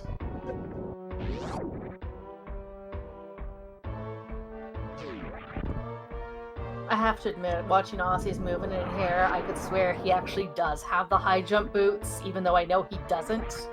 It's so smooth. Yeah, it should really not be... it really can't be overstated, the amount of precision and skill our runners have to be able to pull stuff off like this. And Jay-Z picks up his mirror after the 3 digs at the dig game. We'll continue his South Dark World route. Aussie picking up a pack of power bombs from Fire Fleas.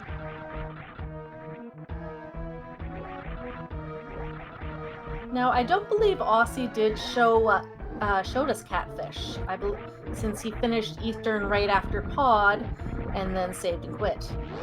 Correct. This is a new check. I would not be surprised if the boots were on Catfish. I have seen it before. Spring Ball Maze was supers. Oh, Catfish was apparently checked. Oh, I missed that. Unless, no. I don't remember seeing Catfish. Yeah, I don't remember seeing Catfish either. And more supers at Hodarubi. Well, it wasn't anything useful anyway, just a missile pack from Catfish. One more check in Lower Norfair for Aussie. Waiting for the acid to die down. And with Screw Attack, the 3 Musketeers here are completely free.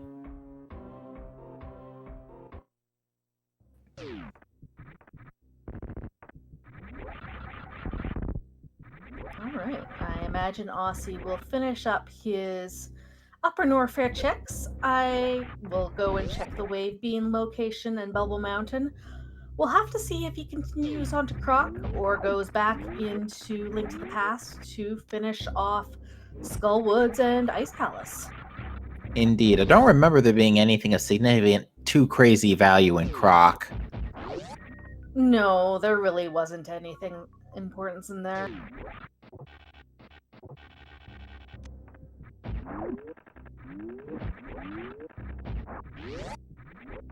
Aussie will be quite pleased to see the Cane of Samaria as well as the Charge Beam in Bubble Mountain. Yeah, with both of those items left, we're really only on the lookout for that hook shot and ether. And honestly, that's about it. And gravity or high jump boots. True. Although it's possible our runners could get away without those. No, there's no way to escape Dragon without that. Yes. Even with grapple and spring ball, you would still need the high jump boots to do the grapple escape. Very true. We can't rule out the big key and the torch, as we've already seen in Desert.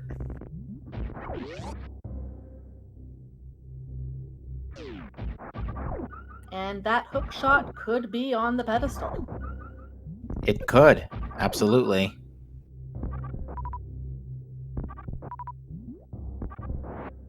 Aussie farming using morph bombs just because. I don't actually know if that's quicker than just shooting. I don't think it makes that much of a difference. Aussie going to get the energy tank of convenience that Leno picked up during the Hell runs. And gonna get the value at Norfair Reserve of the Charge Beam and the Samaria.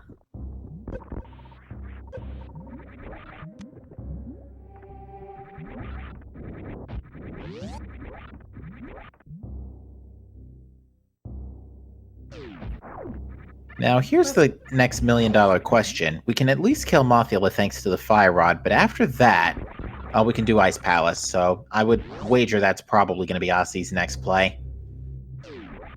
Yep, there's that, and can clear a good portion of Swamp Palace.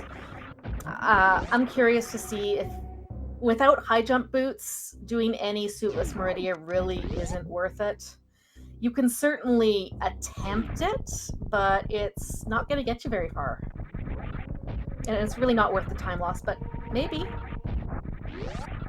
If those high jump boots are someplace awful, Aussie might decide to do it.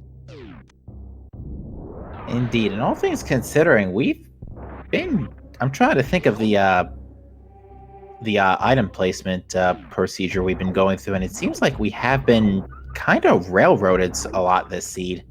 Because I'm trying to think. So once we get Dark World access via the gloves, then you have to go get your mirror and dig game.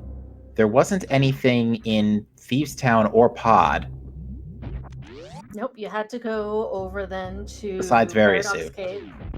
That was in Paradox Cave. Oh yeah, that was Paradox Cave. And Aussie is going to go and check Croc.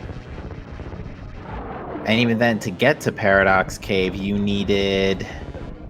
just that mirror and hammer. Right. Oh. Aussie is memeing about a little bit here. Having a little bit of fun with Grapple Beam and Croc. You want to make sure to let go of the Grapple Beam before Croc falls in, because otherwise you get dragged into the acid with him, and there's no way out. Oh dear.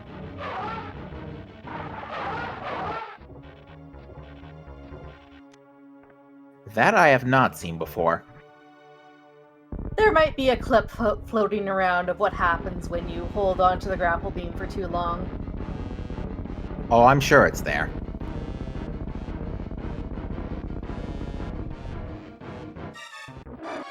Alright, Lenifus getting that mirror. Gonna go grab his Titansmith Spec Rock.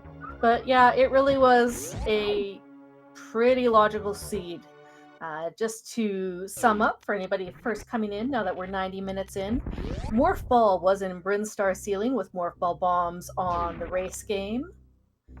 You had There's a Cane of Burna there. That was the only item of value in Croc. Hammer was at the bomb Chorizo. Moon Pearl was in Beta Power Bombs. And our first glove was at Crumble Tower. Custom sprites for SM have been a thing for a few months. It's not official support. There is a third-party app called Sprite Something you can use to inject them into the ROM. There's several sprites. As you can see, there's this mouse cursor sprite. There is a Justin Bailey sprite. From the Justin Bailey code, there's a Federation Trooper, and there's a Mega Man X, and an Alice from Toho sprite. Indeed. There is also a Castlevania Alucard sprite. Oh, I haven't seen that one yet. Yeah, that one was shown off a couple of months ago. And I think there's some work being done on a Fusion Suit sprite, as well as Zero Suit Samus.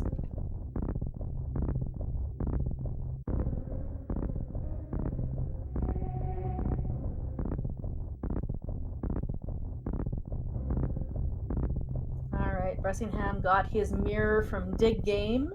We'll be able to get his first glove from Spectacle Rock, and then his Varia from Paradox Cave. Oh, something I guess we missed. Spazer was also in just outside the cosine room, but unfortunately with Plasma Wave, that is pretty much useless. Yeah, Plasma was early at Edecoons. And yes, our runners are Quispy. We have found all the beams. Wave was early, right after that Morph Ball in the ceiling. Wave was at Beta Missiles. Charge was at Norfair Reserve, along with the Cane of Samaria. Ice was at Kraid E-Tank.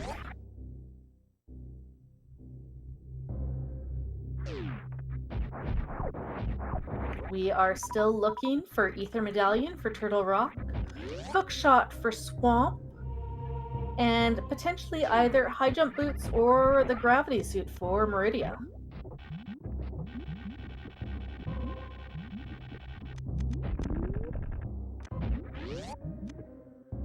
And Aussie picking up their swag net, and now we'll have a much easier time against Daga 2. Oh wait, it's not required for that. I'm just messing with you. I'm waiting for the day where the swag net is used for some, glitch, and then all of a sudden it becomes this major time saver. Yeah, like some way of using the net to clip into a pot or something. Okay, Aussie, instead of going to Ice Palace or Swamp, which he would much rather clear in Go mode, is instead gonna go and now check Gold Chorizo. This actually makes a lot of sense. I can see why he waited to do this now. And we will find out if that space jump is required. The space jump is speed booster locked in Wreck Ship.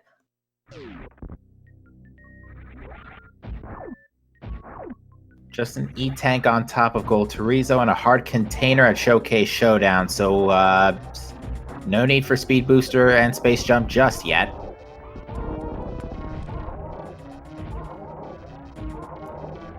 So right now, space jump is completely off the table. We may still need the speed booster if there is something at Waterway. And Lenifus gets his first Link to the Past crystal at 141.50 from Hera.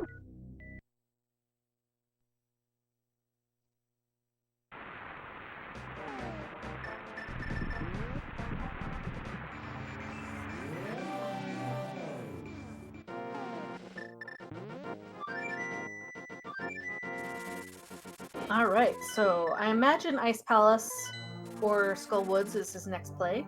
Looks like it's going to be Skull Woods. Yeah, you might as well take Mothula out right now, and what I would like to see Mothula drop right now, since we are missing an item, I'd like to see him drop the book. Because book, mirror, Skull Woods clear, you know what that means. No. Easy pet check. No.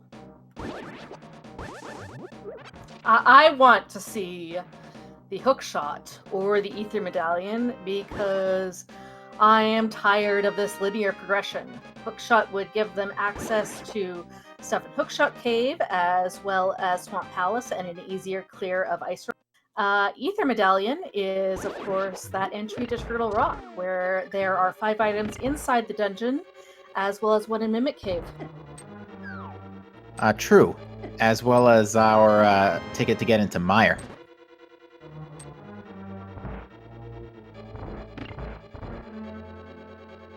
Book is unfortunately something that's rather quite linear, although it would give us access to the tablets.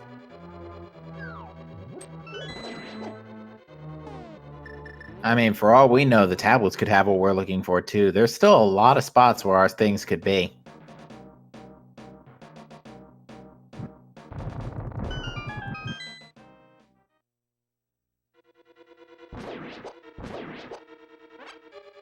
Aussie is going to go straight to the back, hoping that second Skullwoods item is on Mothula.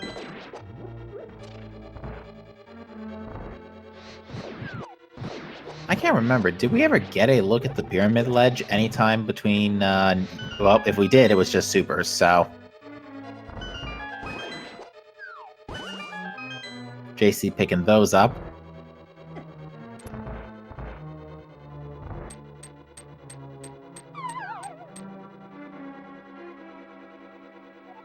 And Leno's now going to be picking up the Various suit from Paradox Cave.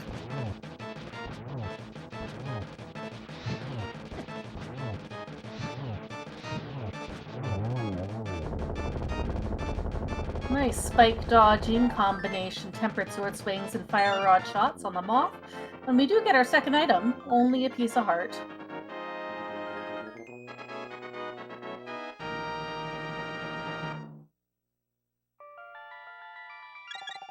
Alright, so at this point, yeah, I agree. Ice Palace seems like the next logical play to make. It's full clearable, it's a crystal. And nobody wants to do hookshotless swamp. I'm starting to wonder, it'll depend on how Ice Palace plays out, but I'm starting to wonder if Hookshot may actually be in Left Side Swamp right now. I mean, there's no reason it can't be. The other things that could be in Left Side Swamp are those Ether medallions, the book, like you mentioned, or our Meridia access.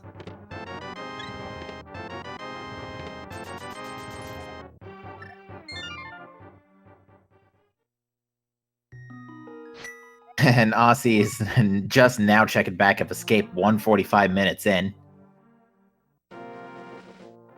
Hopefully he flutes to 8, grabs his flippers from Ice Rod Cave, but no, he is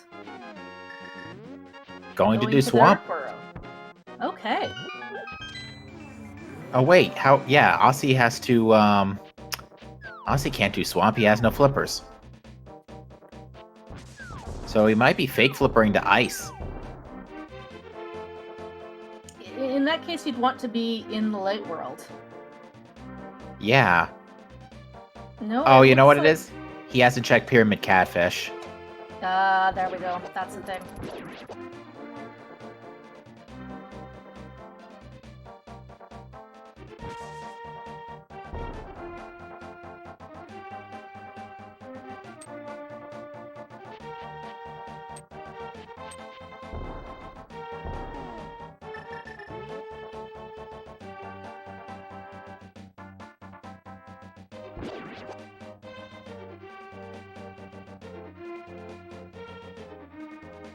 Alright, so with everybody checking the Pyramid Ledge, we also have Leno going into Desert. That's gonna give him the bad news that, yeah, you're gonna need boots if you want to get that big key. And now we've got Aussie checking the front of Escape. Hasn't done this yet, and unfortunately there wasn't, again, there was not anything of significant value down here.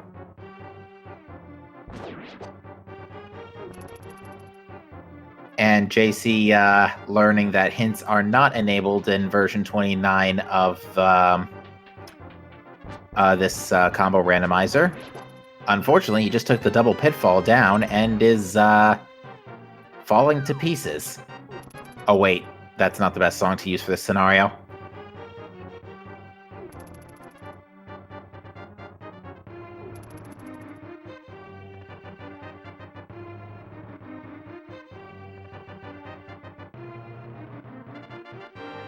Now, if it was down a burning ring of fire, he would be using the Bombos medallion while he's falling. Now that would be falling into a burning ring of fire.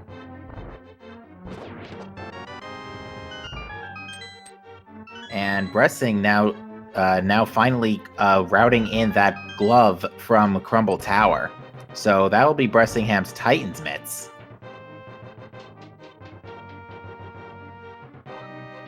Since Bressing had the gloves originally, but unfortunately took a death while trying to get out of Norfair.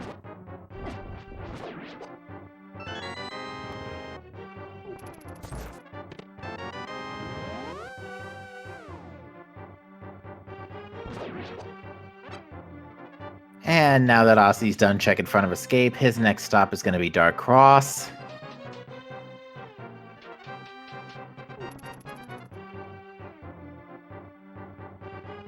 We haven't had some unique checks here for the last little while, so while we're waiting, let me just take a brief moment once again to shout out our runners who are, as they have always been, putting on quite a great show for you folks today. And especially with what we have seen tonight, it has not been an easy seed.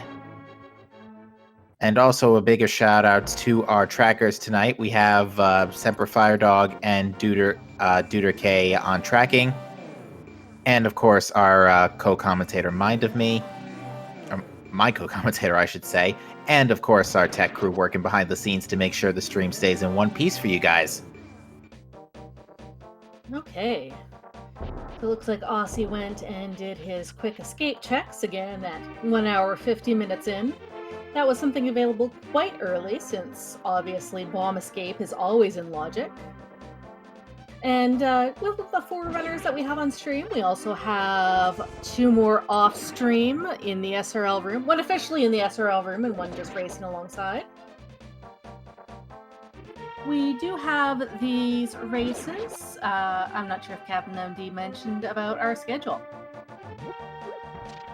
I have not, but we have community races every Sunday afternoon at 3 p.m., as that is this one right here, and every Monday evening, I should say, at 9 p.m. That race tomorrow night will be a normal logic seed. And that is Eastern Standard Time, now that the rest of the world who adjust their clock seasonally is all on the same acronyms. Yep. And the other thing I wanted to note is that these races do alternate between hard and normal logic, with a couple other variations sprinkled in here and there. Like spoiler races, or co-op races, or maybe other modes yet to be determined. Yeah, we had a nice multi-world showcase during SG Live.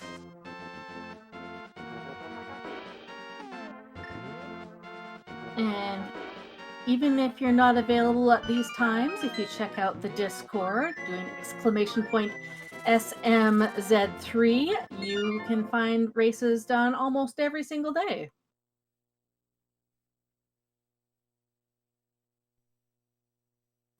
I see Bressingham has made his way into Lower Norfair. And Leno as well, going into Wasteland.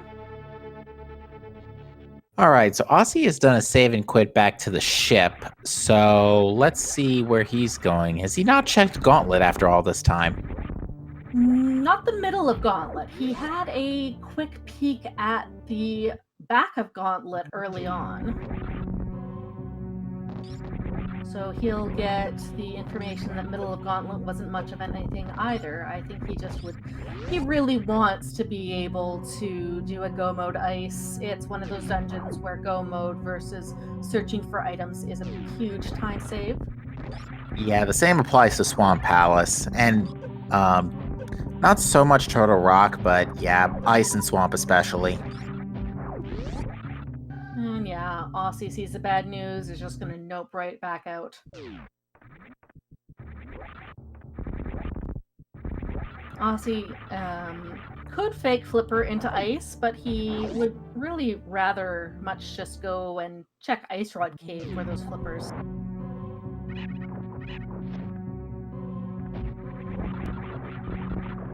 Alright, we've got Leno taking on Ridley. Should not be a difficult fight. This time, unlike Aussie, is packing Charge Beam. And Charge Ice Wave Plasma is the highest form of damage available in-game, besides Hyper Beam. Alright, Jay-Z picked up his various Super Paradox Cave, and again is making the play to the Meyer Norfair. Aussie had left the Mother Brain location because of the Power Bomb location, and is also going to take a peek at the Shaft Supers. Yeah, luckily this location was junk, so again, no reason to come back with Speed Booster yet. We have been getting quite lucky with Speed Booster checks not having anything important for now. I can't imagine that Aussie has forgotten about Ice Rod Cave, but again, it's a very much one-off check, just like these ones that he's checking here. And for Link to the Past, it's often what's called a Sphere Zero check, or something that you check right at the beginning of the game without any other items in logic. And he feels that, well, if I've left it along for this long, a little bit longer isn't going to make a difference. Indeed, and one thing that's kind of given Aussie a bit of an advantage is that he was the first one to find the glove in Crumble Tower. But is not making his way to Ice Rod Cave or Fake Flip Rain into Swamp.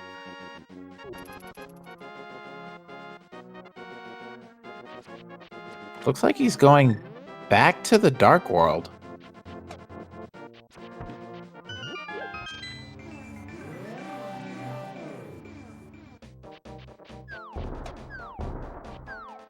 Aussie did the Smith chain and all that jazz. So yeah, I'm curious to see where this is going to play out. This may be a Meridia play. Oh boy.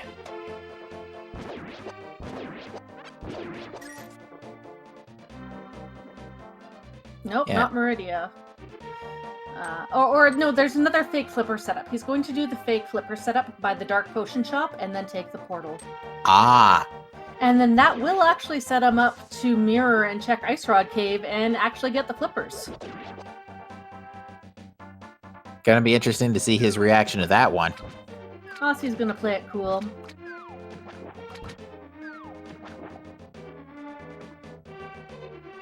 And there's a fake flipper, gonna take the portal, which takes you right towards Dark Ice Rod Cave.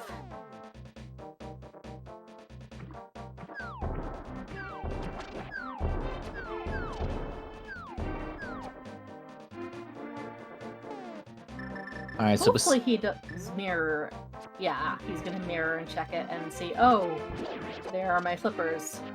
I have to see if he decides to nope out of Meridia at that point, or if he goes and checks Ice Palace and Swamp.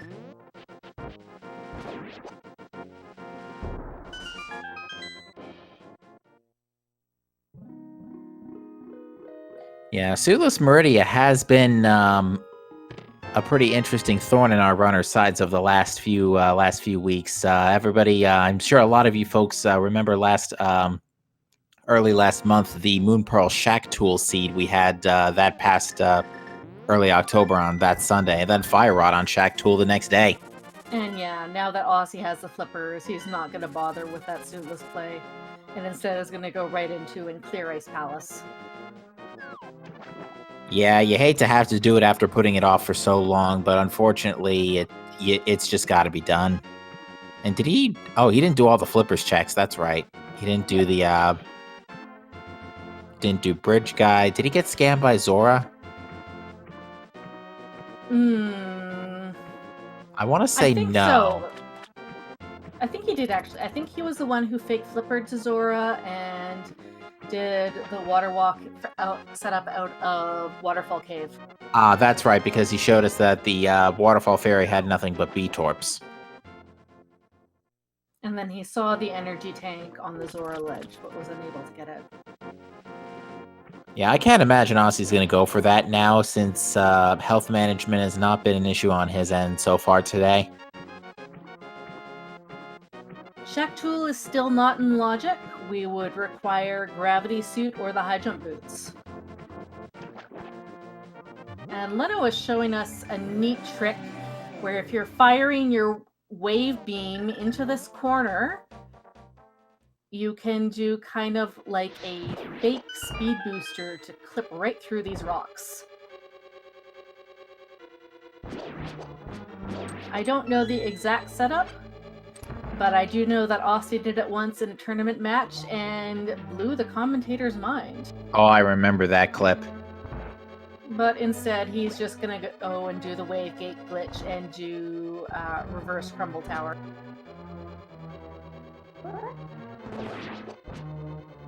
Or crop escape, rather.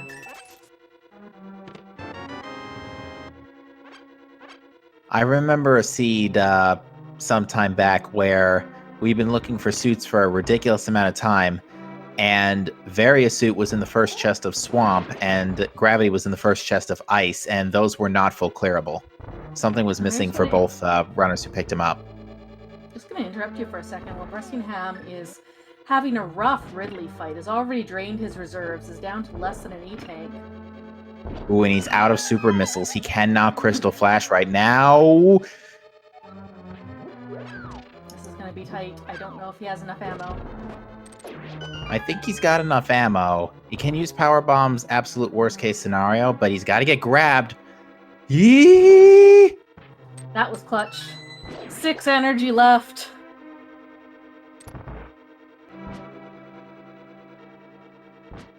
That right there is the heart-stopping moment for Bressingham, who's had a lot of unfortunate deaths in this seed, in wreck ship to Fantoon. Had to retrace his steps several times. Yeah, I bet he was wishing, though, that the Ridley check was vanilla at this point. He may spend some time farming here. Oh, he's definitely going to spend time farming. The grapple beam, it's not too bad. Aussie making his way through Ice Palace. The first chest was a small key. We're going to see what's on this right-hand side. I've always called this the iced H room. It works. It's an H. There's no ice in it, though, even though it's an Ice Palette.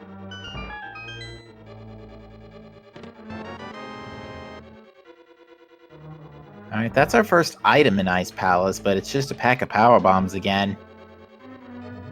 JC just picked up their fire rod. There's our big key. Vanilla in Ice Palace. Something that is not required in the no major glitches any percent run, since Ice Palace, if you do the Ice Palace bomb jump, does not require the big key.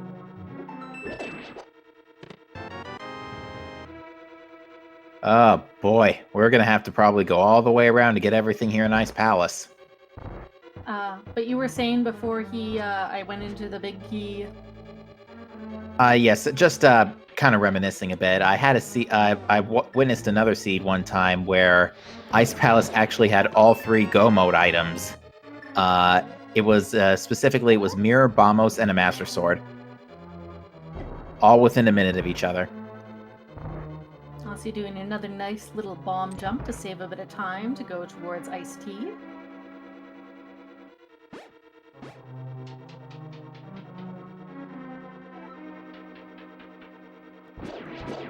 Leno taking that fire rod into Skullwoods. There's our second item. Only a couple of chests, couple of checks left in here. Wouldn't be surprised if that item is on Cold Stare. Certainly a possibility, yeah. We've got the big chest and Cold Stare left. And we also have all the front of Swamp Palace.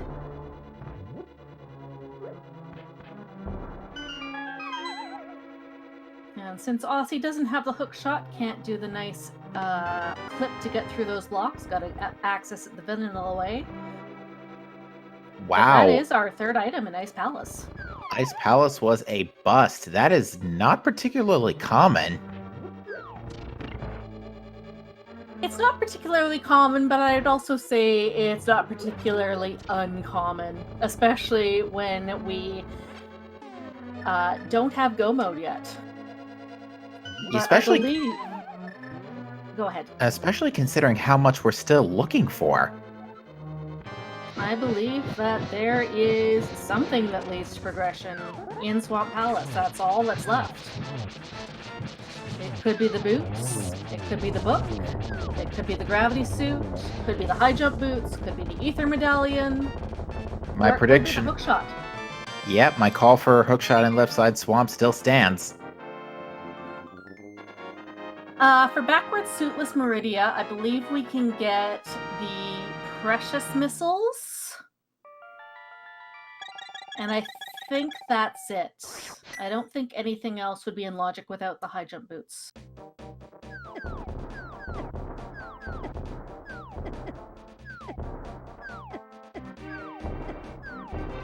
I don't know. I'm assuming Aussie is setting up some glitch for this. Possibly a... I'm not entirely sure why he decided to die there.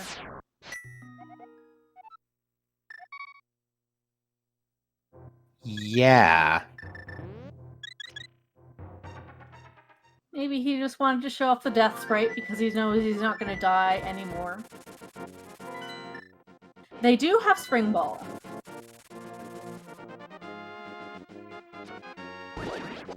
Oh, he was saving his mirror location. That's why. Yeah, that's right, because he left his mirror portal all the way back in Ice Rod Cave. Right here.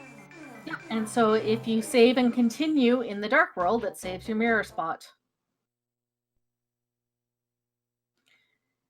Aussie thinking 100 steps ahead of us. Shows why he's running and not us. Oh yes, and Draconis422 in chat pointing out that you can check precious missiles and the Batoon E-Tank without high jump boots.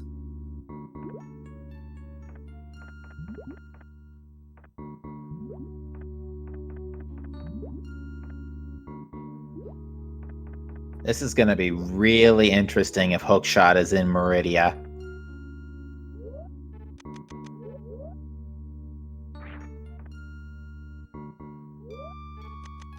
Turning off the spring ball to do some spring ball jumps.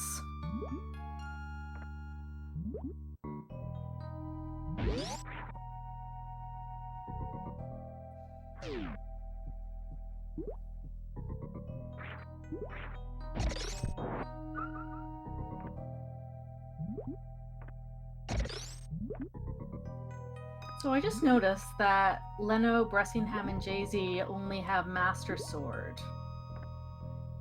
I can't remember where that third sword that Aussie has that the other ones don't. I'm trying to think. One was in Wreck Ship Attic. The other was in... not Spiky Room of Death, the room right before that. Or no, it wasn't even in that room, because the Master Sword was on the left side of the screen. Yeah, 2 were in Wreck Ship, so did the other ones all skip the attic sword? I don't think they did. And yes, Aussie now has the microwave beam that he used to kill Drake Batoon.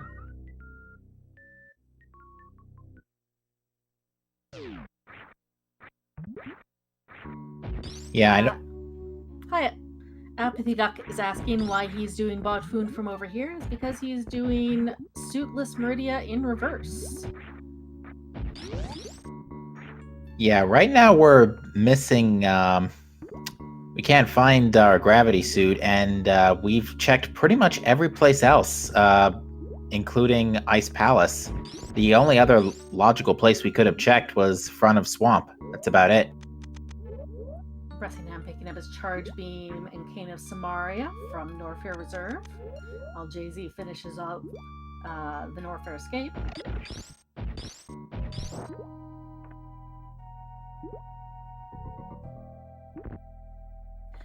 I'm not sure why he decided not to drop down. Maybe because he had just picked up X-Ray and decided to show off. That would be my guess.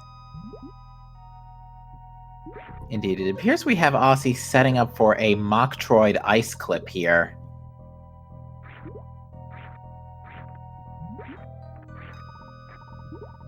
He's going to get the Metroid into a position and then jump clip through like so. Beautifully done. Yeah, that Metroid was being a little uncooperative, but he pulled it off.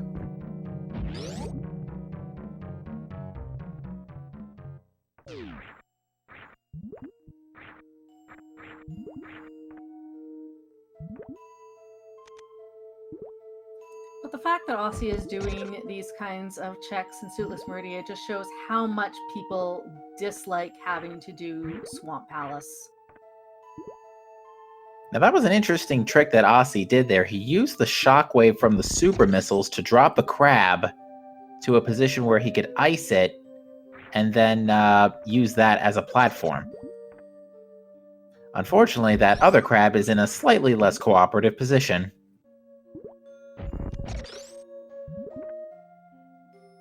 That's better.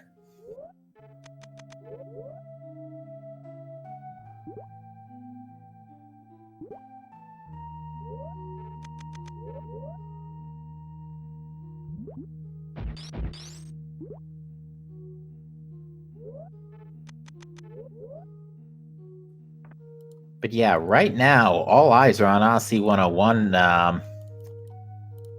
for our unique checks.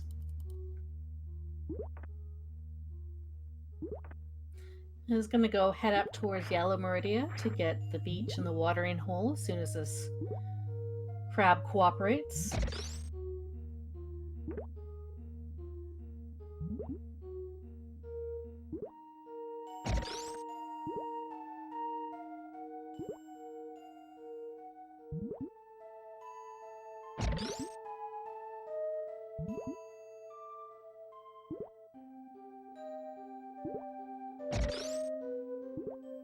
Yeah, unfortunately, with only Ice Beam, this has to be done the hard way. Yep.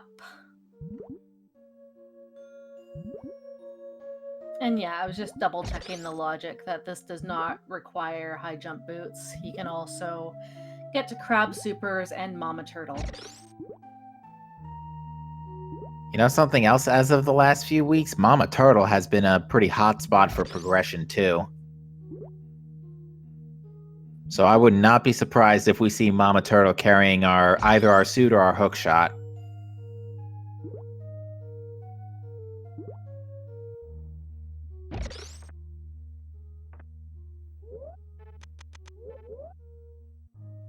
And he's going to do one more spring ball jump. And essentially, I believe once you get out of this room, then getting out of the water through Yellow Meridia is a bit easier.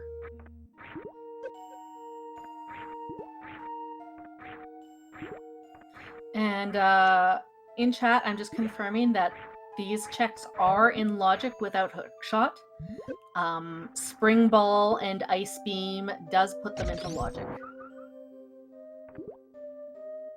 Ooh, I don't think Aussie meant to kill that fish. Hookshot, I meant Grapple Beam. That's more like it.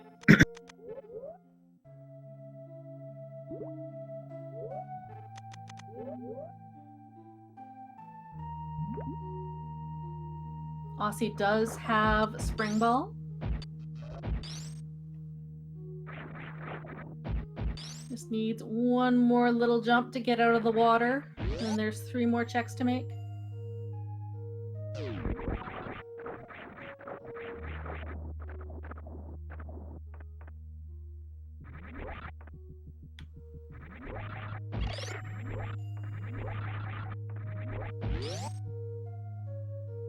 You know, I've never quite understood how Ice Beam can freeze enemies in midair without gravity taking over.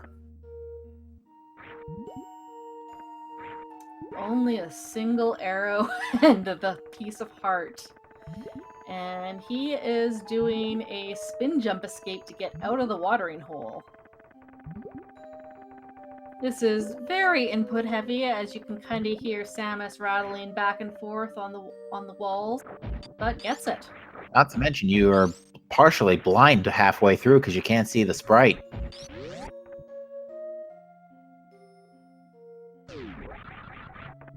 Alright, Aussie has crab supers left, as well as the 2 items in Mama Turtle.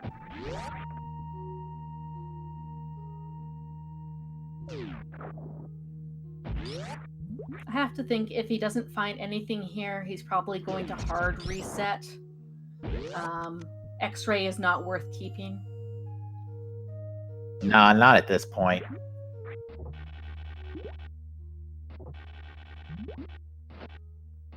Jay-Z says no to the Cane of Burna.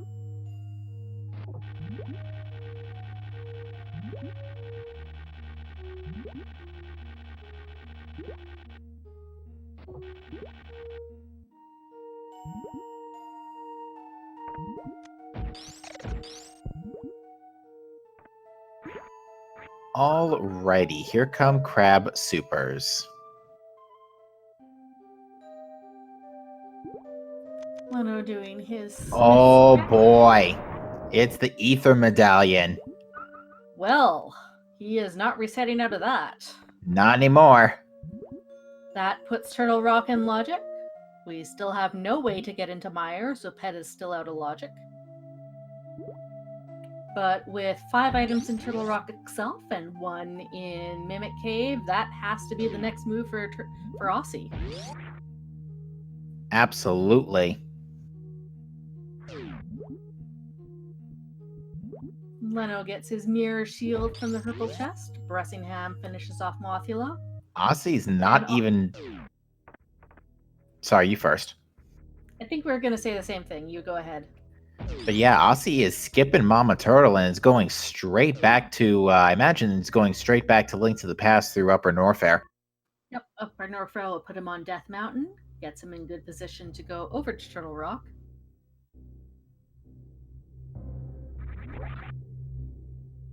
And yeah, that, I mean, it doesn't necessarily mean that Suitless Meridia was required. It looks like Lenifus is actually going to go and give us our first look at Swamp Palace. If we find the gravity suit or high jump boots in here, that makes getting that ether much easier.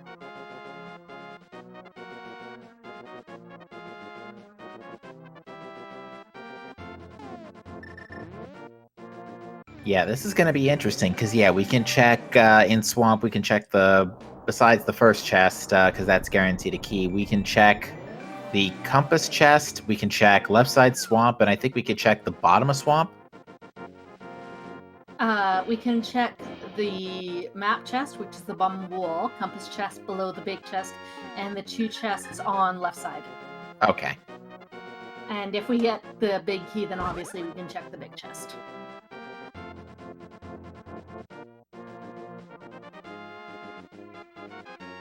Alright, we're about to see our first item in Swamp Palace. Oh my god. Ooh, now that gives Leno a significant advantage. Assuming that hookshot leads to anything. Well, it wasn't left side Swamp, but close enough, right? Oh my goodness gracious. French vanilla hookshot. Oh, if gravity is here in Swamp Palace. If gravity's here in Swamp Palace, that's fantastic for Lenifus. It is, because it's basically going to render that Suitless Meridia play not required. Unfortunately, this also does kill the pedestal. For Links to the Past items. Yes, unless gravity's on the pedestal, which, pretty unlikely. Safe bet. Ooh, early TR big key. So that fire rod from Lower Norfair was required. If for some reason you did suitless Meridia before going through Lower Norfair with the Varia suit. I don't know why you would do that, but it's possible. Here's our second chest in Red Mail in Swamp.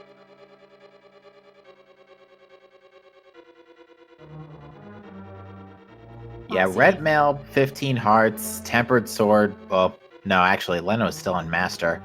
But even still, silver arrows. Ganon's pretty much free now. Aussie getting his muscle memory and forgetting that he does not have the hook shot, having to go around the long way for the torches. And Lenifus is going straight to the left side, not going to risk it when there's so many items up for grabs. Yeah, indeed. Especially if, in Leno's case, you're still looking for ether, but you will find it in Meridia. You really want to find that gravity suit now that you can full clear Swamp. Small key and a note tank in the roller room.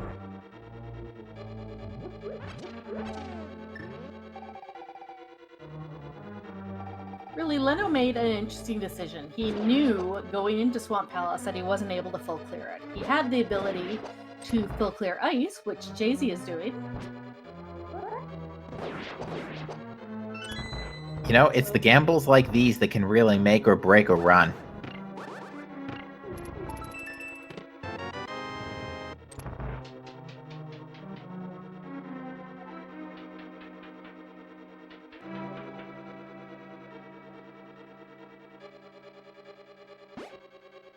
Alright, we're gonna get another chest in Swamp from Lenifus in just a moment. I have no idea what that was. Yeah, his stream lagged out just as he opened it up.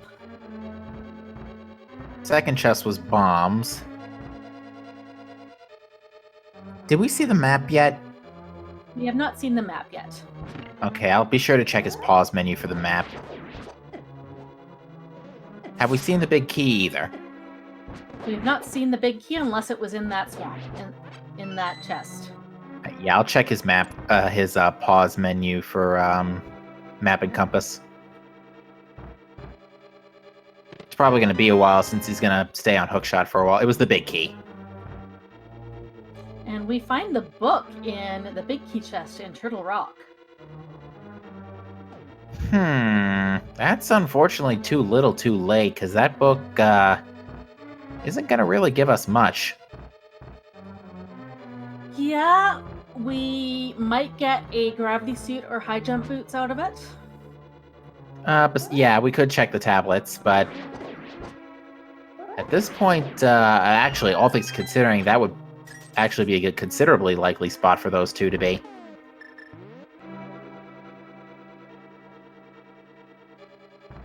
Two more chests for Lenifus coming up in the back swamp as Aussie makes his way into the Mimic Ledge.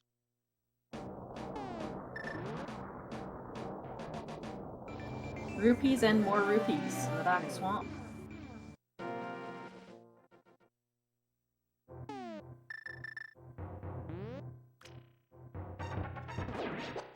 And there's the compass, so We have an item. Yeah, I was going to say, I want to say there's an item on Argus, but I'm not 100% sure. Nothing in Mimic Cave. We'll see what's in the TR big chest in just a moment.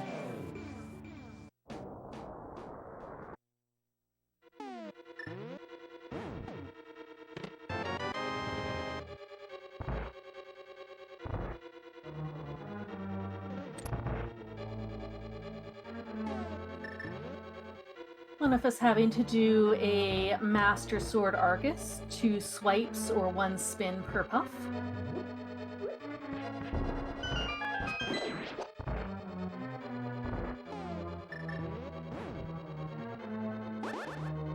And Jay-Z just got the bad news that no, Ice Palace is not his answer. And there is a key required on Laser Bridge. I think, though, that if anybody else is going into Turtle Rock in Go mode, they may be able to skip that. They certainly can skip the vanilla big key chest. There was a map on Argus, but that is a crystal for Lenifus. Indeed. Furthermore, that is Pyramid Fairy access. As well as 4 items in Hookshot Cave.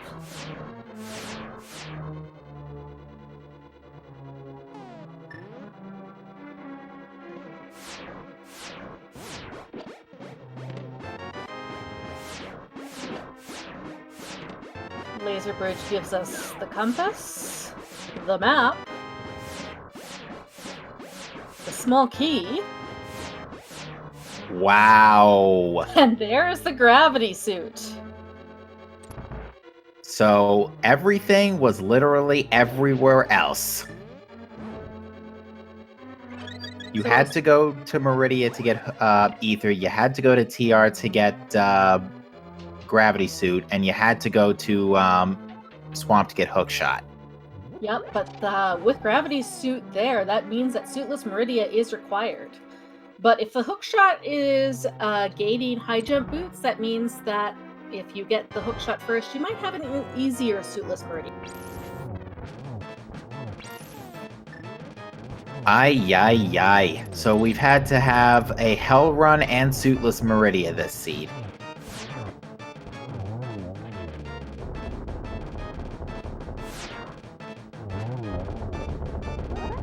And it should be noted, this was a particularly front-loaded seed, because we had a lot of hard containers. We had like an early flute, we had early hammer, early bow and silvers. There were a lot of early valuable items. Early morph ball even. Yeah, we can't forget that one. Super's on Trinex as Ozzy takes that down. Bressingham had just finished up Thieves Town, and Jay-Z is on Cold Stare for Ice Palace, while Lenifus is making his way through Ice. Yeah, really, what Aussie decides to do next is going to really decide where things go. He's going to check Ether Tablet first,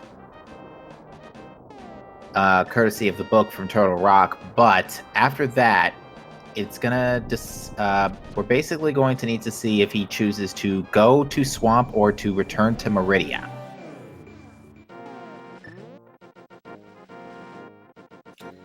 That's a hard call. That's a really hard call to make. Yeah. I mean, with Gravity Suit, that gives him access to the Dragon items itself. That gives him access to Aqueduct and the Sand Pits. Only power bombs on the Ether Tablet.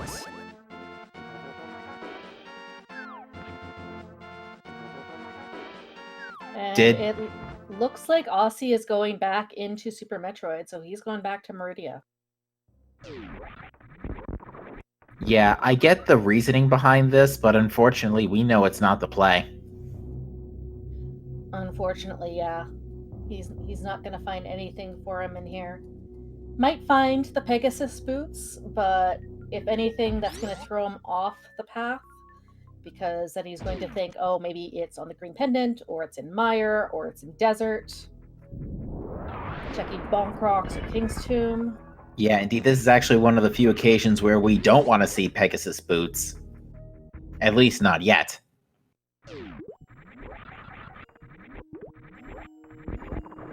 We'll get our first look at the Main Street missiles. We know it's not going to be anything important. And Looked like 5 arrows. Mm-hmm. Or the arrow upgrade. Yeah, plus 5 arrows. And it looks like Aussie's now going to show us... Mama yeah, it looks Turtle. like he's headed for Mama Turtle.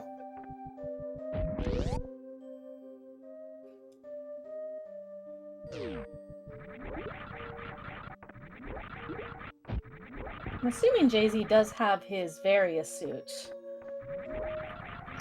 Yes, all runners have Various suit.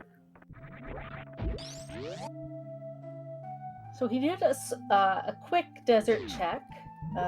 Didn't see anything he liked, but chose not to take the portal.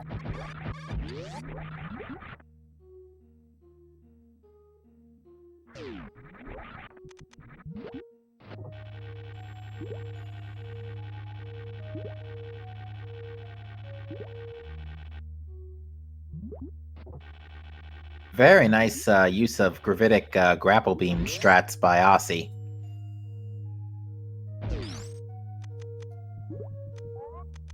And yeah, I think Aussie is going to check Aqueduct and Sand Pits, then check the Dragon.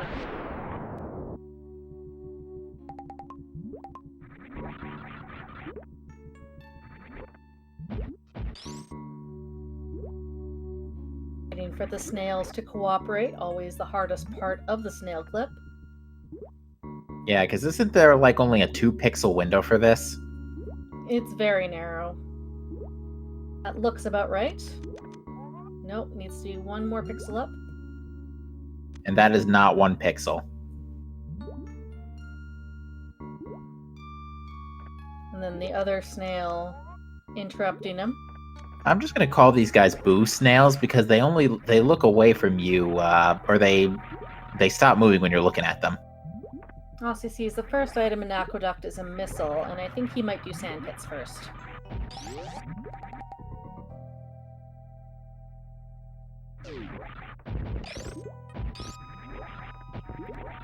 Okay, Jay-Z must have the fire rod, and I'm assuming he must have then cleared Lower Norfair at this. Yes, he did. I remember him doing his Ridley fight.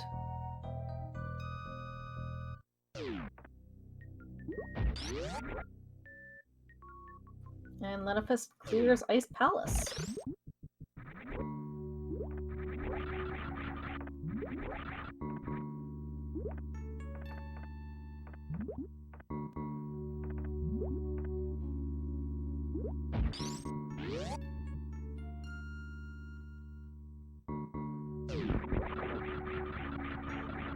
Alright, I think Lenifus is gonna go and do Pyramid Fairy now.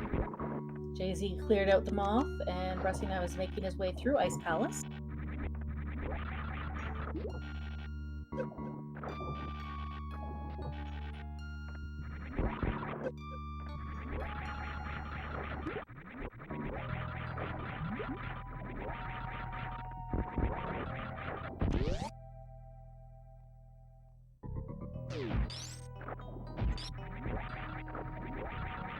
Alright, it looks like Aussie is going to be our first runner to fight Dragon. Plenty of ways to fight Dragon with his current equipment. He can go with microwaves, he can go with grapple frying. Plenty of options. Or good old-fashioned battered shrimp, but just use supers and missiles.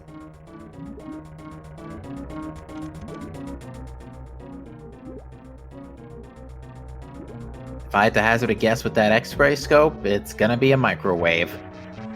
Cook the shrimp, Aussie.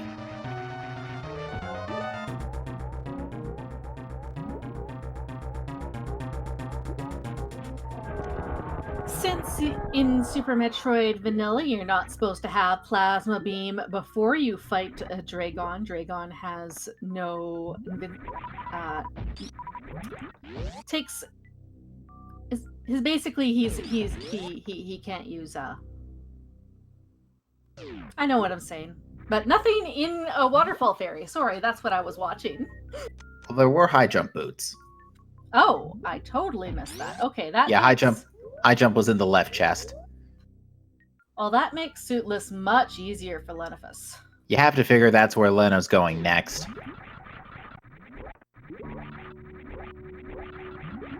This will be really good for Leno because this will put him in, 21 out of 22 go mode. Yep, as soon as he grabs that Ether Medallion.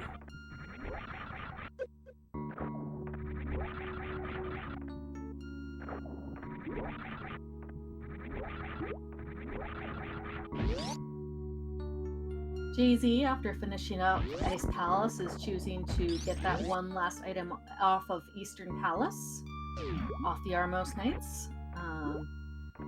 Nobody wants to go into Swamp, especially without the hook shot, and the hook shot being there is just an awful thing. Yeah, I mean, coming to think about it, we had access to get into Swamp. We had access to get into Swamp since Dig Game. Yep. So we could have had Hammer, this. Slippers, and Mirror were super early. So yeah, we could have had that hook shot well over around a little under 2 hours ago.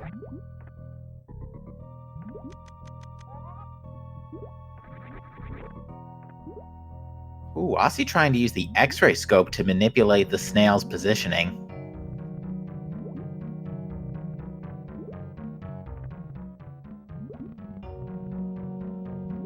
And Lennox is doing some spring ball jumps to get to the place for crabs.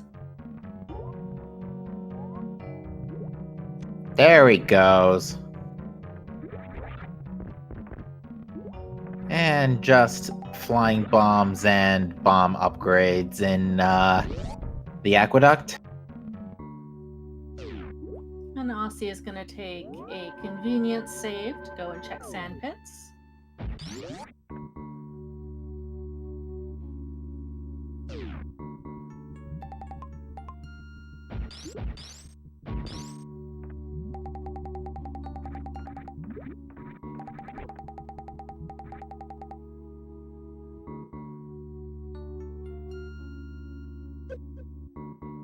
And unfortunately, due to some IRL commitments, Jay-Z has had to forfeit from the race. But be sure to give him a follow. He put in his best effort, and I'm sure he would have been on the right track to finish things up.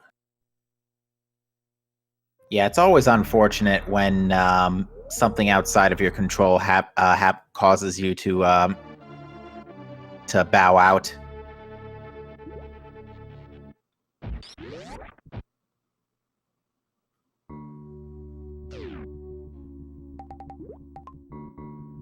But with this, Leno will pick up his ether medallion and just has to get over this pirate first.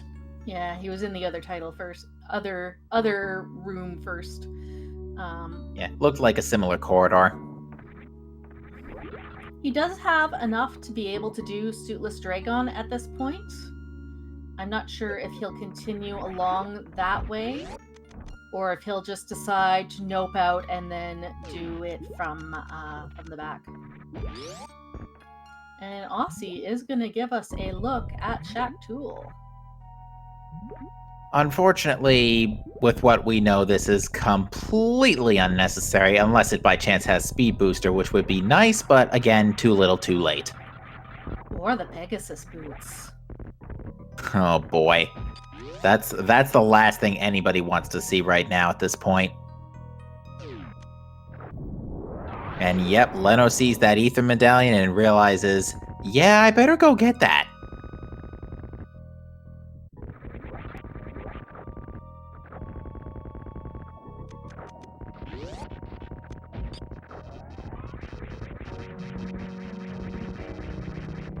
Just a reminder, 2 hours and 30 minutes into this race. This is the weekly hard community race for the Super Metroid Link to the Past combo randomizer, where we've smashed both ROMs into one thanks to the genius of Total, and also a lot of help from a runner right on stream, Lenifus. He's done a lot of the tech work for this. Due to a magic of the ROM, they just mashed them together quite nicely. And Aussie is on his way to Shack Tool for dismissals. Yeah, bit of a time sink, unfortunately. And Lenifus is in go mode. And there goes Shack Tool. I think we saw that coming. Is in go mode. I'm not quite sure if he's going to continue on to Dragon this way, which is certainly possible with the equipment he has, or if he's going to exit. It looks like he's continuing on to Dragon.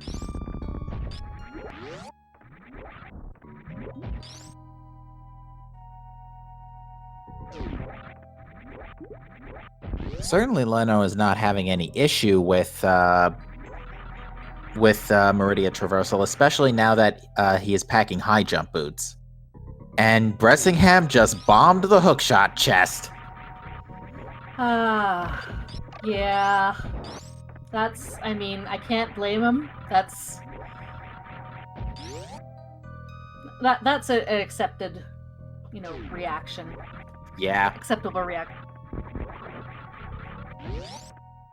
You always want to. You always. Sometimes you get a kick out of seeing the occasional frustration slash.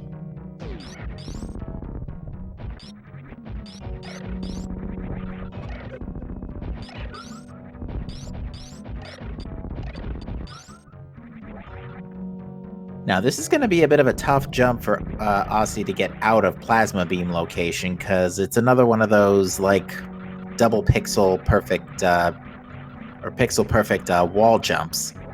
Kind of like Worst Worm in the game. Lenofus gets the bad news that Watering Hole is nothing important. These high jump boots make it much easier to get out.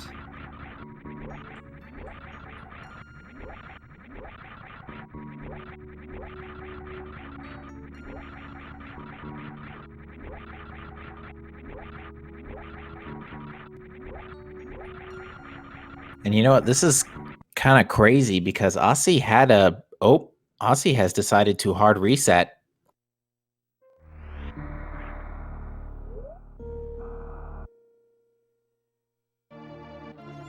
I'm skipping left side swamp for now, which is fine because there wasn't anything important over there.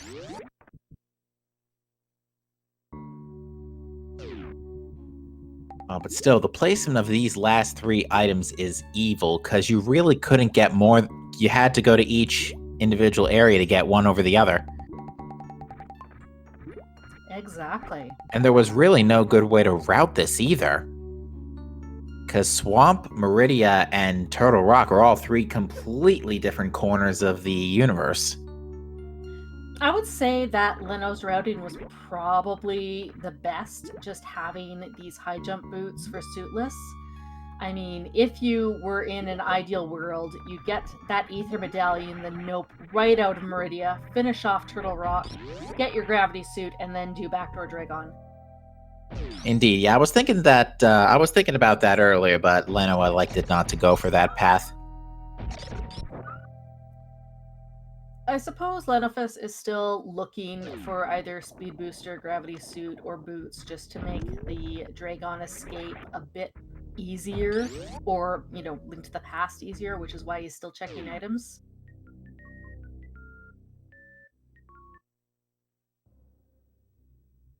Am I nuts, or is Leno's Plasma Beam off?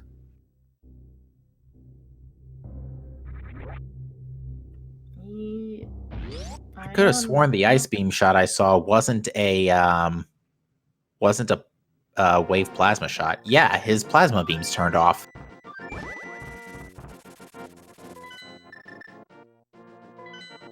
I'm not crazy, right? Leno picked up Plasma Beam, right? I think he must have. He didn't do any kind of Brinstar skip. Oh, must have turned it off while he was turning his stuff off. For the spring ball jumps or whatnot.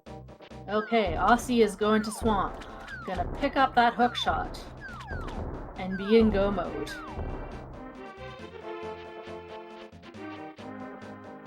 Yeah, despite the delay in... Oh, Bombo's tablet first. Yeah. Which, if it's, you know, have we seen Bombo's tablet yet? We've not seen Bombo's tablet. Of course, because he's the only one with the book. Which, if it's a Pegasus Boots, that's nice. Nope. At this point, I'm banking on both of the speed items being in GT. It makes sense at this point. Neither of them have been required for anything. And we pretty much full cleared, or at least observed all of Meridia at this point.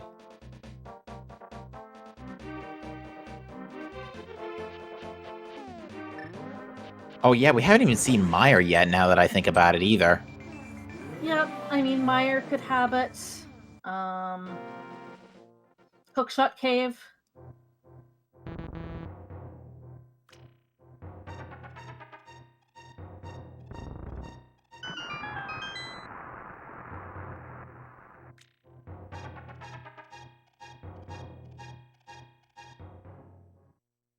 Let's see if Aussie can stay cool and collected when he finds that hook shot.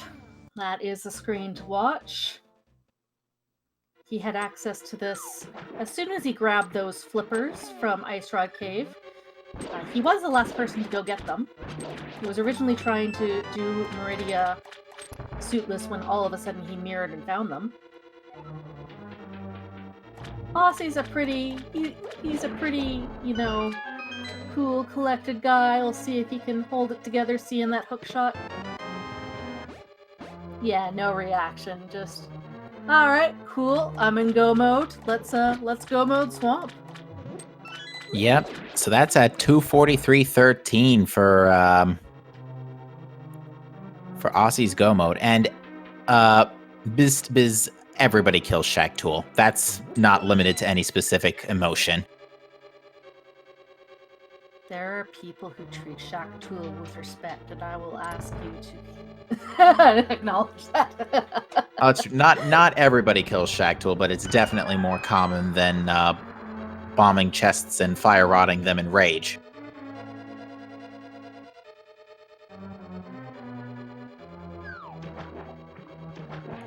Exactly. You've upset Iris now talking about killing Shaq Tool. Oh dear. I imagine one of us is gonna go and just do a nice charged plasma for Batoon. Fortunately, we'll not have the X-ray for that, since it's going to be in the very next chest.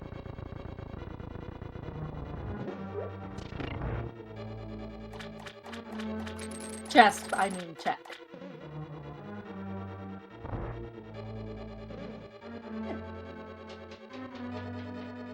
Yes. Yeah, with this, I would say that it is definitely Aussie's race to lose, because he just has to go mode swamp and then finish the game. Leno still has to defeat Dragon and do Turtle Rock, and Turtle Rock, even in go mode, is not a particularly fast to go mode dungeon. Yeah, and, having to do this slow trip through Meridia, suitless. Aussie looking for boots, doing it just a couple of quick checks along the way, hoping for them to show up. Sadly, not going to find them. And Leno is actually not going to do Suitless Dragon.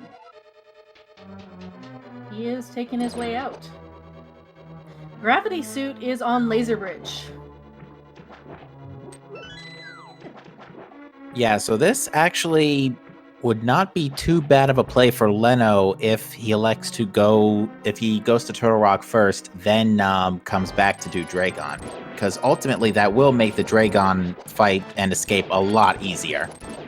Although it feels a little bit bad for him because he could have nuked out Meridia right after grabbing that ether. There was nothing else useful in either the sand pits or the aqueduct or anything else. Yeah, and admittedly, for Meridia, that's not too common in my experience.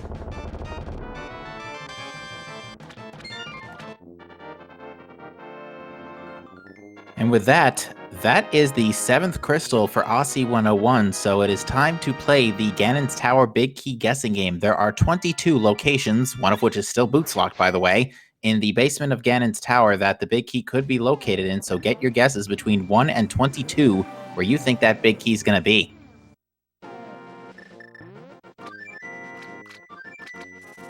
I always like 15, which in general routing tends to be the vanilla big key chest. I'm going to go with 11. 11. Interesting. So, rando room.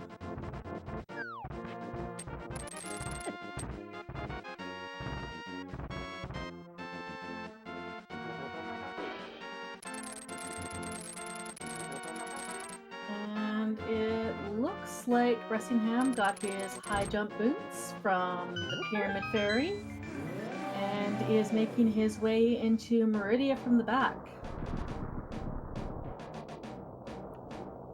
We'll get a Dragon kill, but then we'll have a very long traversal to get to his Ether Medallion.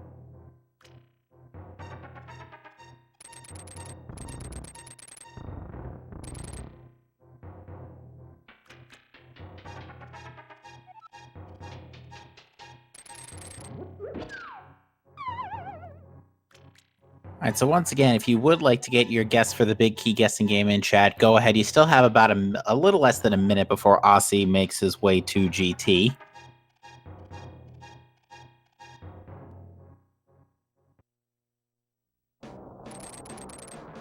Oh, it's going to do a quick look in Hookshot Cave just to see if those boots are in there.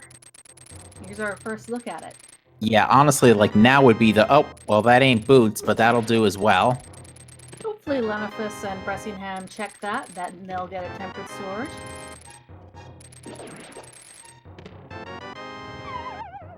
No boots.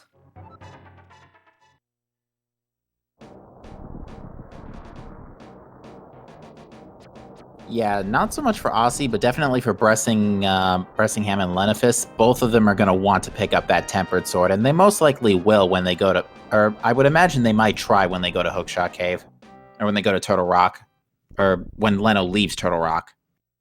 Yeah, it makes sense because, again, they're probably looking for boots or another sword as well, and it's a pretty quick check along the way. I swear, if the boots are in Hope Room and the big key is on the torch.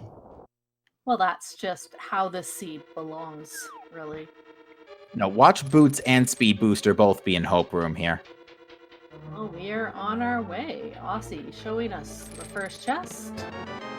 Small key. Second chest. 20 rupees.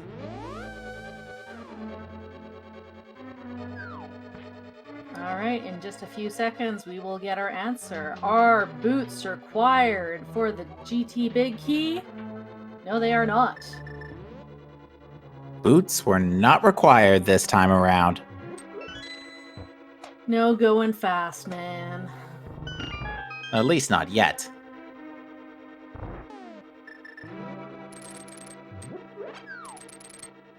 Alright, Aussie going into the Selphos room. Super missiles. Small key is number 5. Number 6, the big key. Followed by Powder on 7. And actually, that is like probably one of the best times you could have found Magic Powder. Because there are plenty of anti-fairies to powder, such as that one. A nice safety, but with, 14 hearts and blue mail, shouldn't be much of an issue. Nice mimic manipulation. And Bressingham is noped out of Meridia. I think he was having a little bit of trouble with the Ice Mocktroid climb. Oh boy, that's not going to do him any favors. And is going back into Link to the Past.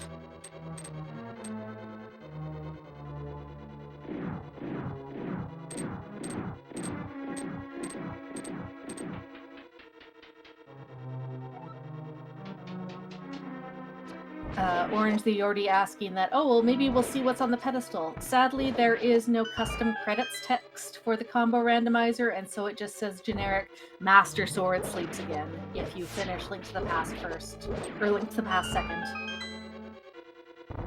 I did not know that.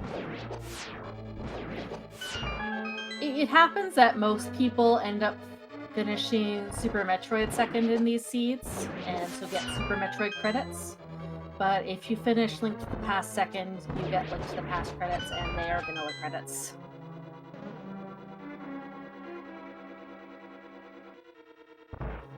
Okay, Bressingham is going to go back to Meridia one more time.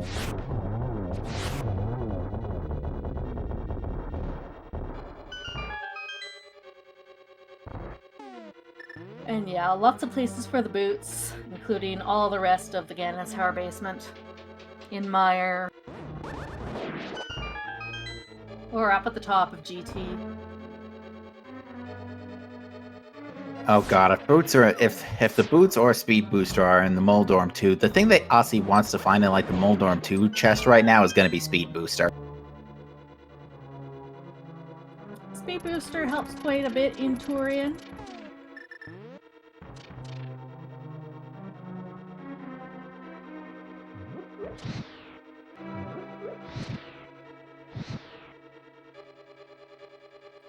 But also showing off his execution, having no issues in the Ganon's Tower Gauntlet. Only a few rooms left. And there Lenifus gets his gravity. No time for raging as he's avoiding the lasers.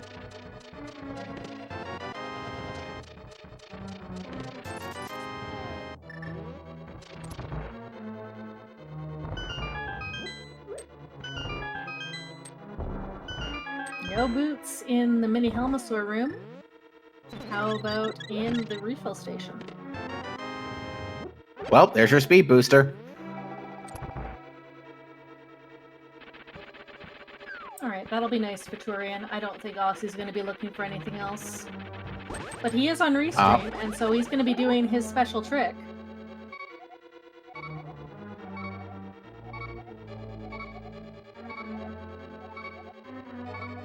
The Moldworm 2 Bomb Jump. Not necessarily found by Aussie, but I think Aussie is the one who found the consistent setup, and there it is. For the memes, ladies and gentlemen, for the memes. And there's a mini Helmosaur caught underneath the bouncy pad. I was about to say, one of the bumpers sounds like it's having a bit of a seizure down there.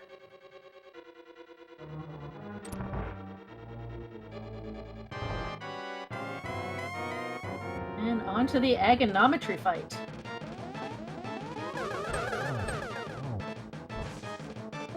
Got a nice double there.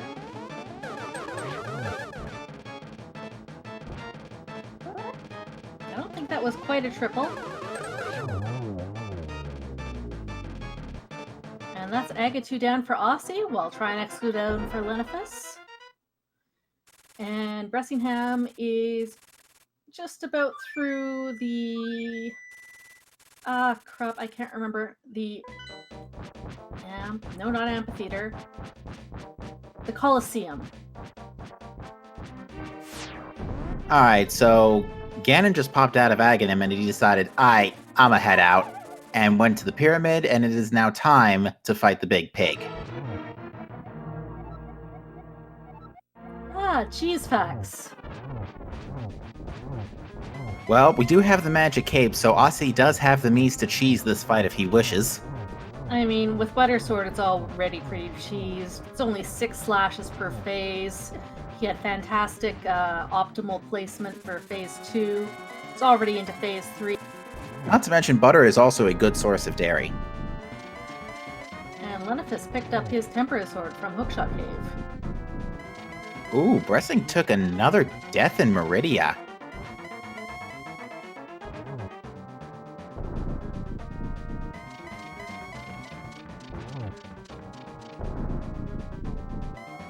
And Ganon asks, did you find the arrows like 2.5 hours ago? And we say, yes, please, take some. Got a double and the torch glitch, and another double, and get a single G in chat for Aussie, who has taken down one of the 2 bosses. Yeah, very, very clean Ganon fight for Aussie. So now it's just a matter of getting down to Torian and defeating the big brain. Now Lenifus is also entering Ganon's tower. It looks like they're duplicating Aussie's route. Ooh, But we're gonna. no. Go ahead.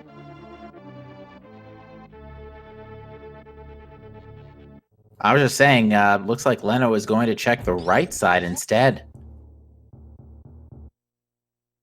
And with that conveniently timed speed booster, Aussie is now going to go zip straight onto Mother Brain. This routing for Lenifus sometimes makes sense, especially if you find a small key in that hope room.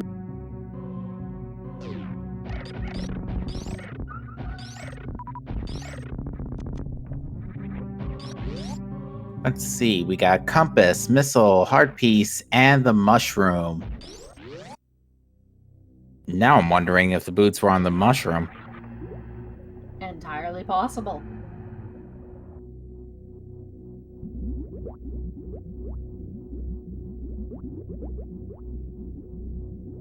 Leno is noping out and will get his big key shortly in the Dark Magician room, while Aussie enters Metroid's 1. Ooh, got grabbed, but nothing a bomb can't fix. And the Advantage got to group out those Metroids very nicely for the kill. Bressingham also getting his Tempered Sword now from Pokeshot Cave, as he is trying to find Ether, but no luck there. Yeah, he really wants to avoid Meridia at this point since it's been giving him so much trouble. Yeah, unfortunately. There's just nothing he could do at this point. Looks like he still has Spike Cave left. I believe it was only Aussie and JZ that checked it earlier. Yes. And Aussie is on to the baby cutscene. Taking a little bit of damage. He does not have high jump boots, so it's dang near impossible to get high jump boots or space jump, so it's dang near impossible to get baby skip. For that matter, it's gonna make stand-up glitch pretty tough to deal with as well. Am I off? I think a little bit difficult. I'm not sure if it's impossible. Because I know the game checks twice to make sure that you're on the ground during stand-up glitch, but I don't know if it's a long duration check or if it's just a particular frame. I think Aussie is capable of keeping his wall jump going long enough without having to worry about that. Ah. It just makes it much easier. Okay. Because yeah, he has the health. He has the health for sure. Okay, Bressingham is taking the front route into Meridia, it looks like. Which hopefully, once he picks up his ether, goes and nopes right out, and then clears to the rock, gets his gravity, and then he's good to go.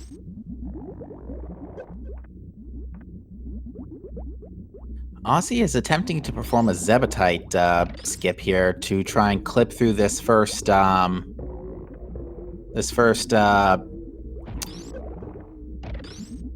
energy gate, and in doing so will allow him to skip the rest of them.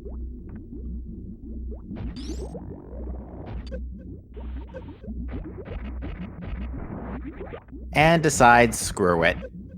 He's got plenty of ammo. He's got full beam combo for Mother Brain. He can afford it.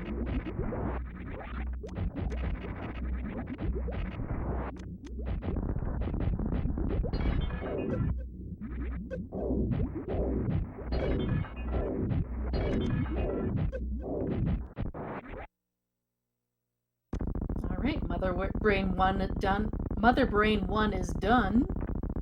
Aussie on to Mother Brain 2.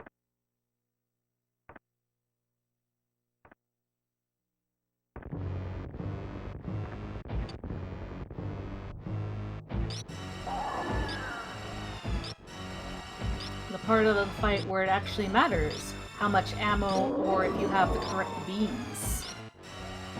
Yes, luckily with Charge Ice Wave Plasma, it's only a couple dozen charge shots, and that's all she wrote.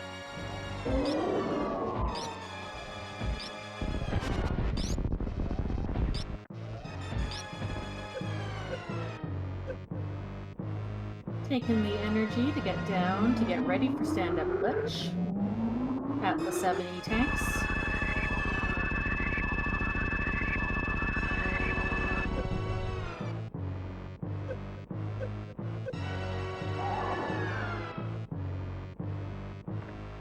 Now just needs to keep his wall jump going while he gets hit with the rainbow beam.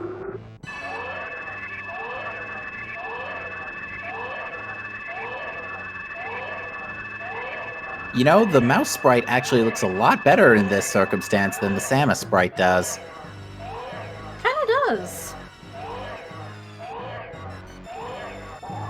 Alright, Bressingham is climbing up Mount Everest. Sees Ether and Crab supers.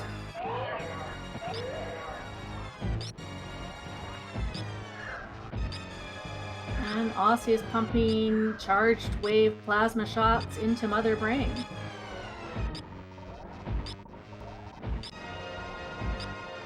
Lenifus did skip the speed booster, it looks like. No, he picked it up. Oh, okay. I just looked at it on my playback. That's the advantage of Twitch mobile app. Extra delay. Naturally. Who would have thought?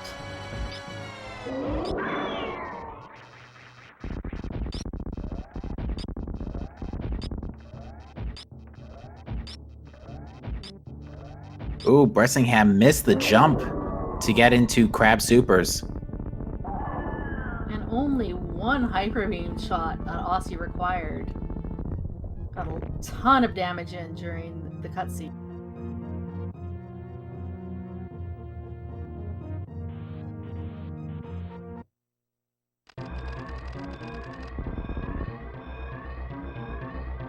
It is time for the escape. I'm still waiting for the day where we have to do this for Talon 4. Lenifus takes down Aga 2. Will not quite have quite as easy again as Aussie did, but it'll still be pretty good. It'll be 12 slashes rather than 6.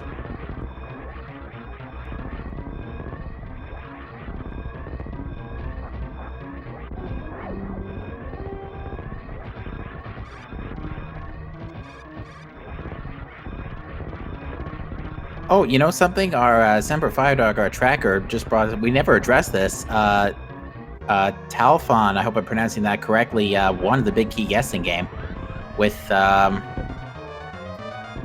guess of, if I could find it, the guess of 6. Right on. Thank you for your guess, Thalphon. Your prognostication abilities will be used in the future for Rando Seeds. As Aussie skips saving the animals, and he finishes with an official SRL time of 3 hours, 5 minutes, and 22 seconds. Get your GGs in chat for Aussie.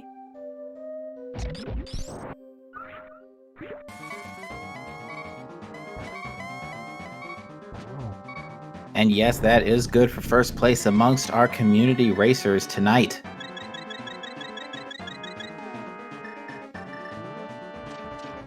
Leno, meanwhile, had to burn his blue goo in order to restore some health and magic.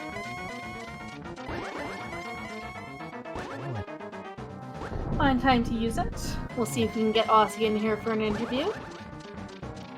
And there he is. GG's Aussie. GG. So, do we know where either of the boots were?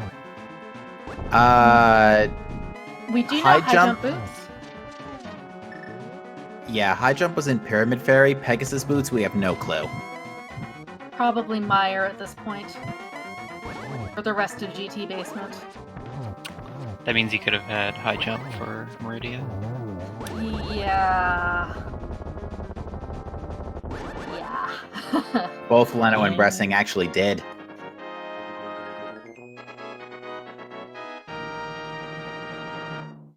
But,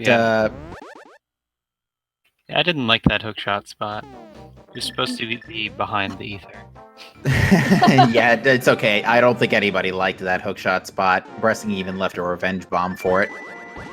Yeah, that hookshot spot was pretty nasty, as well as where the gravity was. Yeah, this seed actually had you do a couple of hard Super Metroid tricks, because you had to Hell Run to get to the Power Glove, and you had to do Suitless Meridia for Ether.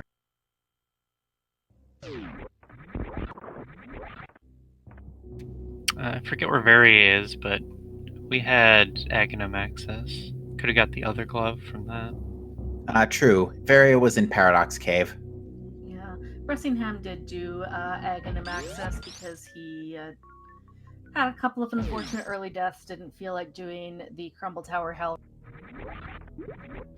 But any other thoughts, Aussie, or any thoughts, period, on this seed other than that awful hookshot placement? Mostly it's just the hook shot. Last location, the flippers. That was just unfortunate. But then I also last location the hook shot. Yeah, we were wondering how that felt to fake flipper to the flippers. Well, I was expecting it to want me to do Meridia from the front and get the crab super item that way. So I wasn't looking for flippers, and then they just showed up. And then you were ready, okay, well, now that Ice Palace is in logic, might as well clear that up, which led to absolutely nothing. Early on, I did Eastern early when there was a bow at Mini Moldorms. That felt kind of bad. Yeah, but Going that to finding Morph Ball before doing all of my one-offs was nice.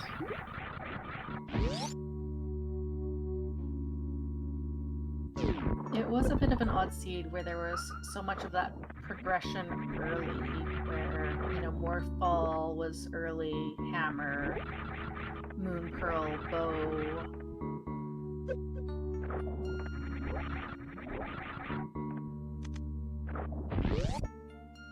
Yeah, ultimately, one thing, Aussie, that put you really far ahead super early was you finding the glove first in Crumble Tower. Yeah, that felt like a lucky find. Yeah, we were starting to get highly suspicious by that point because everybody else had checked out Upper Norfair and got both swords in wreck ship and all that jazz. And we were wondering when if we were going to need Speed Booster for Space Jump, but nope, it was in GT, so...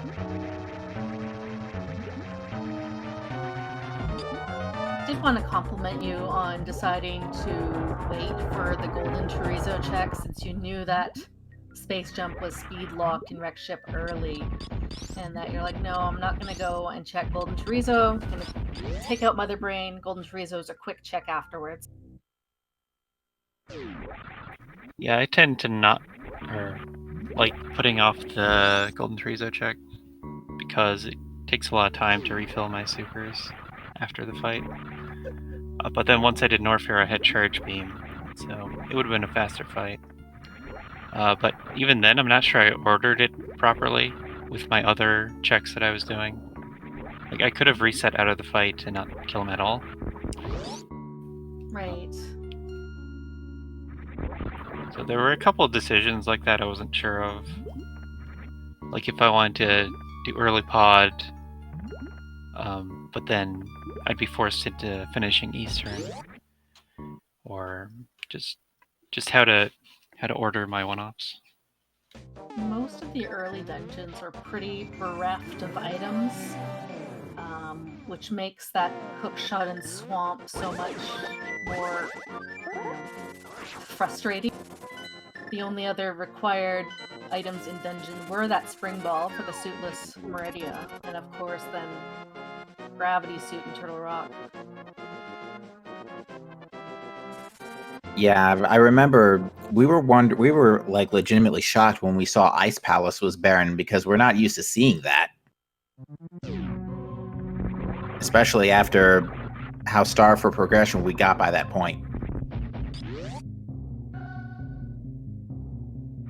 Was there any point while you were doing Ice Palace that you were thinking of dipping Swamp, or were you 100% committed to saving your Mirror Portal and going to Meridia after that?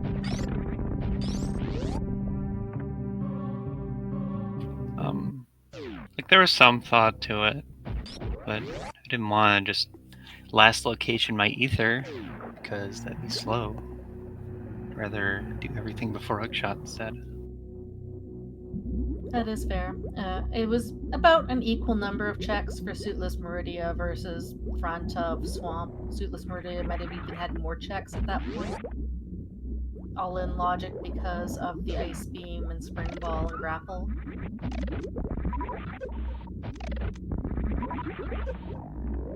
Yeah, it's a little hard to tell what was in logic for longer, where I got flippers so late.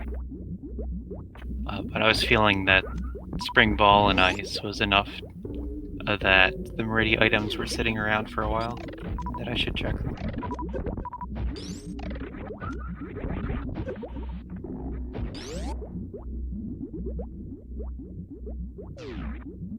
Anything you really enjoyed in this seed?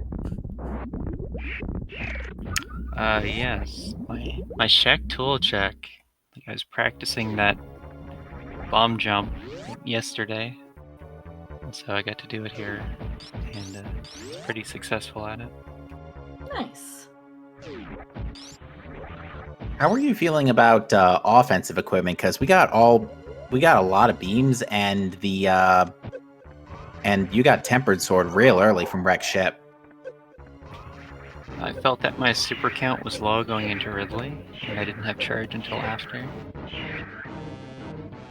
But it was fine afterwards. Having tempered was nice, but I didn't have boots, so I couldn't do any of the fast kills. Surprising number of them used boots. I have to admit, though, even though you were low on ammo for Ridley, you got a really favorable pogo pattern.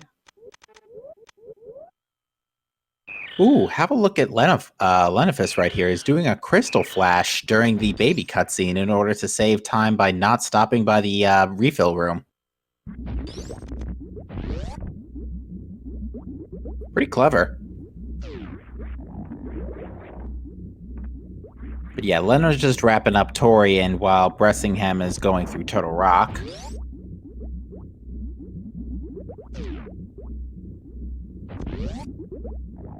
It was an unfortunately linear seed. I'm not sure if you prefer linear seeds like that or prefer ones where there's a lot of options.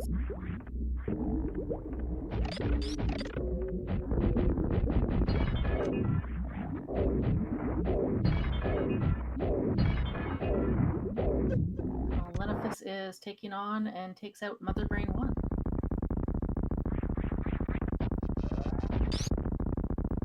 Yep, Leno took down the big pig. Now he's got to take out the big brain.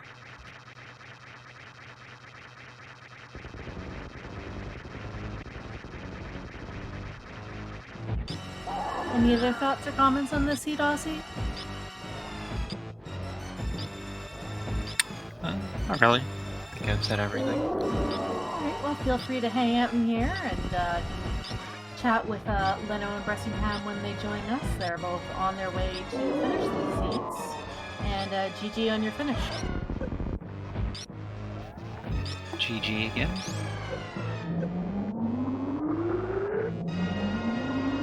I think I'll just hang out in Twitch chats. Alright, sounds good. Thank you for racing. And just a reminder to please follow all these runners, Bressingham, Lenifus, Jay-Z, and Aussie. They're all fantastic runners in Super Metroid and Link to the Past. And a big thanks again to our trackers Semperfire Dog and Juder K, as Lenifus has his half Samus sprite getting ready for stand-up glitch.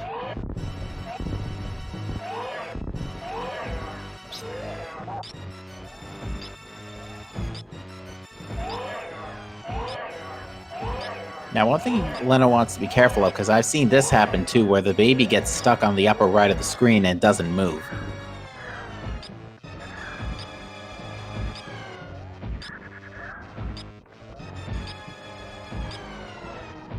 But no issue with that today. And again, just like Aussie, Lenifus is going to get a lot of good charge shots in on Mother Brain. Won't have too many in the Hyper Beam phase to have to worry about.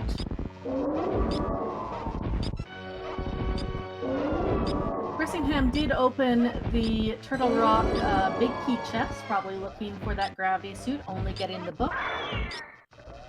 And yes, unfortunately Jay-Z had some real-life commitments to worry about and had to quit the race, but we thank him for racing regardless.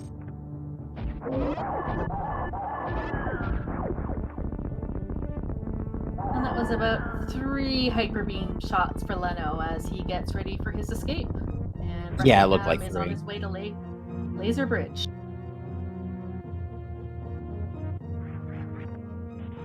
Picks up that gravity suit. All business this time.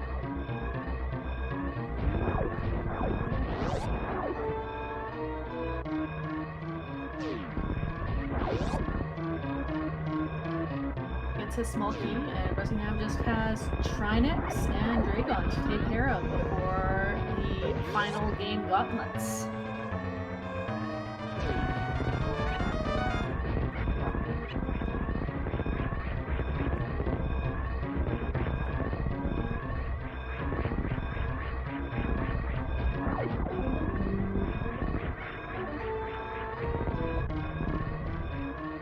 Just a reminder once again that we will be back with more Combo Randomizer, but normal mode logic tomorrow evening at 9 p.m. Eastern on a Speed Gaming channel to be determined. Leno had a little bit of trouble getting out with Shine Spark, but manages to recover with a little bit of acid damage.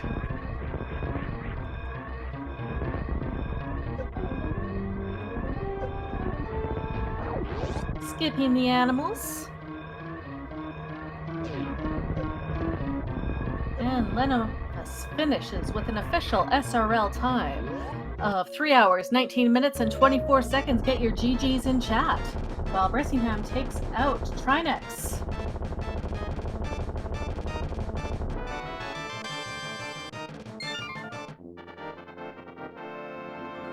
We'll get Lenifus in for an interview in just a second.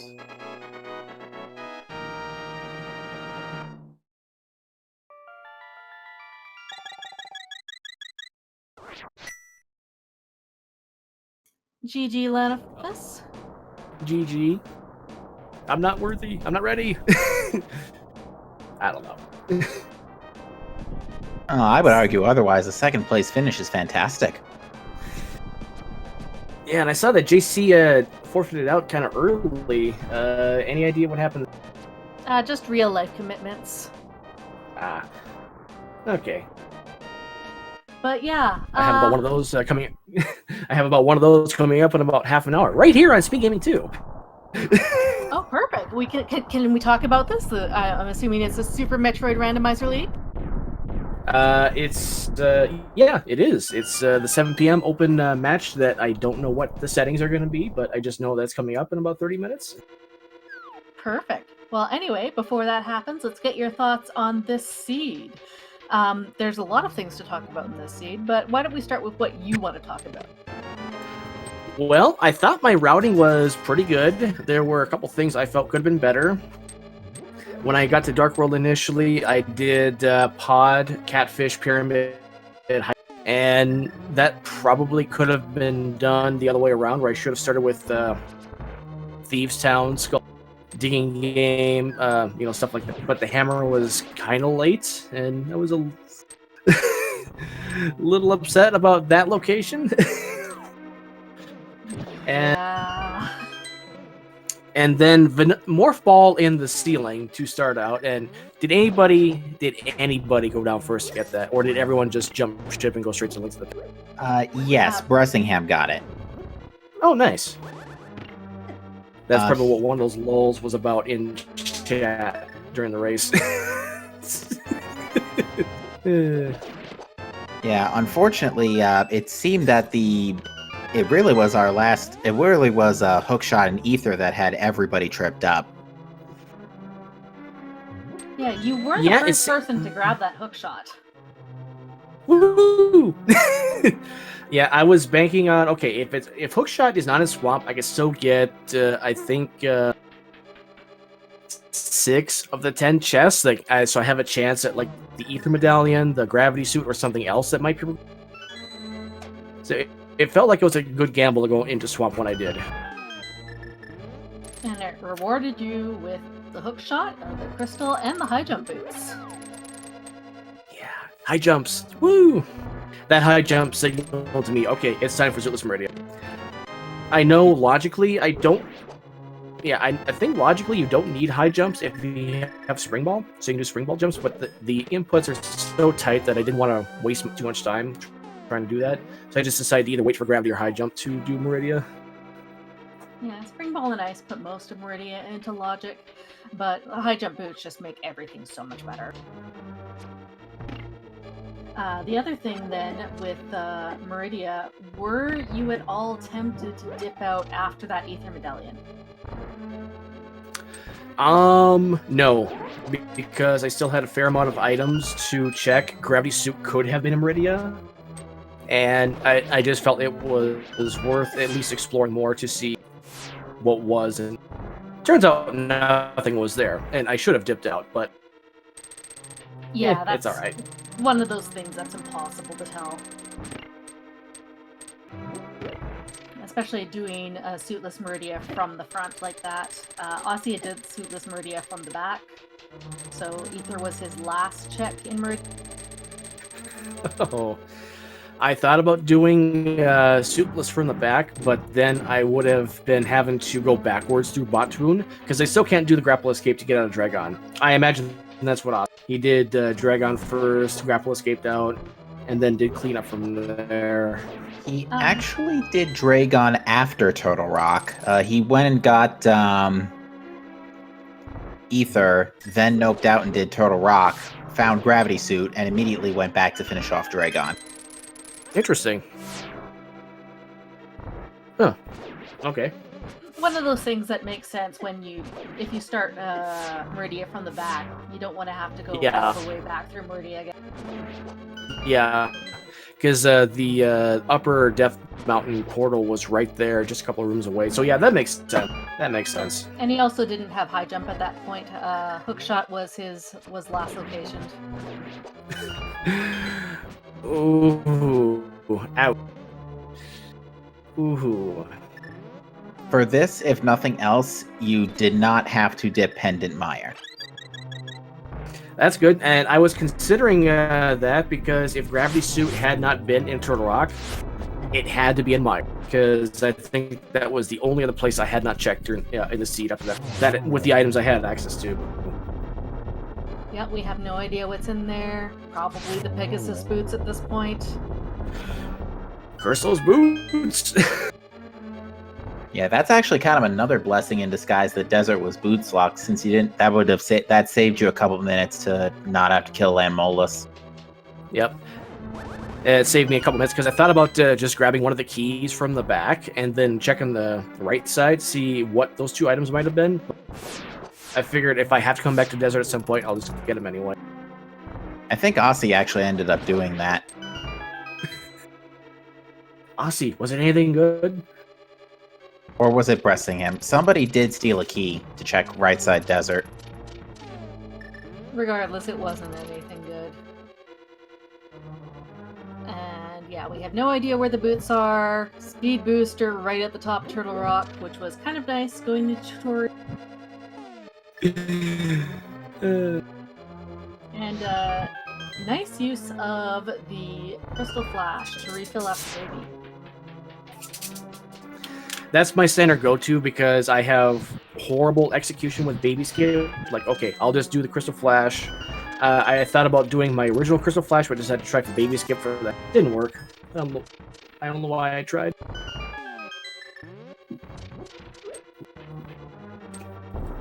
Oh well. Still had fun. This was a good seed. Kind of a jet seed, all things considered. A 319 time. Decent time. Aussie's 305. That's a really good time. Almost sub 3 the seed. So this was a really fast seed, all things considered. Yep, it was super linear. Everything logically led to one thing, although there was a lot of other checks along the way. Super Metroid was full cleared with the exception of Waterway, and Link Pass was full cleared with the exception of Mire in the back of Desert. Okay. Nice. So besides Hookshot, was there anything that you felt super good about? Wait, did anybody check Bombo's tablet then? Because Book was in Turtle Rock, and that was really late. Aussie checked Bombos. checked it. It was junk. Oh, okay. Ether Tablet was junk too. I don't even remember what that. It was a power bomb pack on Ether Tablet. I also would like to mention how much I lucked out. I just decided to check Hookshot Cave along the way to Ganon's Tower. Alright, I would like to not fight Ganon in Master Sword. I would really love to not fight Ganon in Master Sword. And I got bailed out. My next sword was in there, so I got tempered. That was very fortunate. Yeah, we were thinking everybody would pick that up. Bressingham did the same thing, because he also was only on Master Sword. I'm trying to think what... there were 2 swords in Rex Ship, by the way. Oh, really? Yeah, one was in the attic. The other was in... I want to say Spiky Room of Death, but I'm not 100% sure. No, the Spiky Room of Death was a bottle. That's right. That's right. I didn't check attic. I just got out of there. Yeah, I did my sponge bath strats. I didn't want to try too many times with that. I was lucky to get that, and that was just a bottle. I didn't care for that. There was a sword on top of the ship. That would have been nice to have for a long time. Surprise! Rex Ship attic never pays out until it does. Yeah. Yeah, and how do you feel about fairly early heavy-duty beam weapons?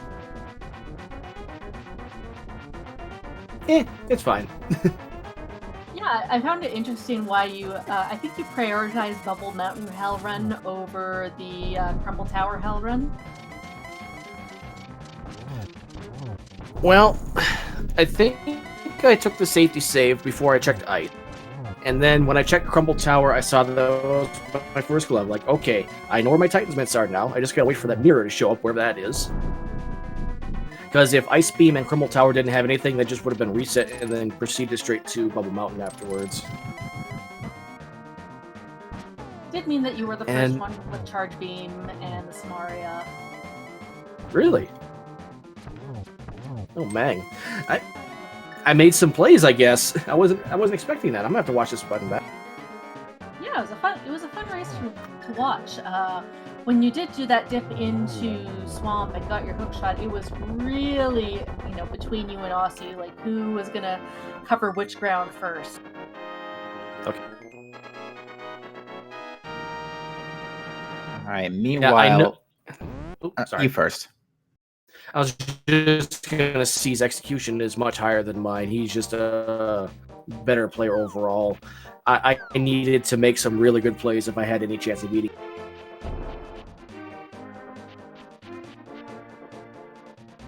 But yeah, Bressingham has finished off Ganon, so get a single G in chat for him. He's gonna go and take the back door to Meridian for Dragon.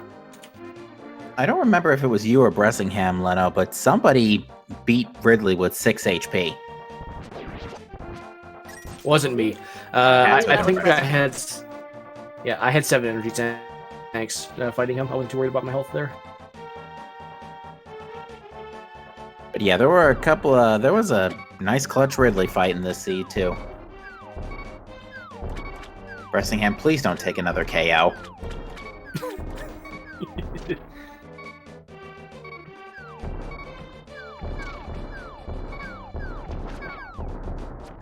Yeah, he's had a lot of unfortunate deaths this seed, but just needs to make it to the portal. Yeah, one in particular was after he picked up his glove. And his Moon Pearl for that matter. Something happened on the way out, and it was just a disaster. Oh no.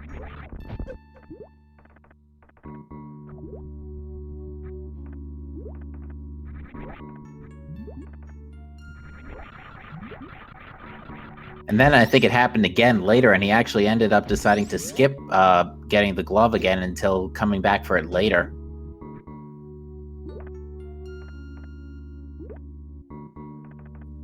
But GG once again, Leno. Do you have any last thoughts on this seed, your routing, and your play? Not really. I think everything's been covered. Of course, as soon as I say that, I'm gonna remember something down the road, and that's usually how that works. But you can feel free to hang out with us while we wait for Bressingham to finish up.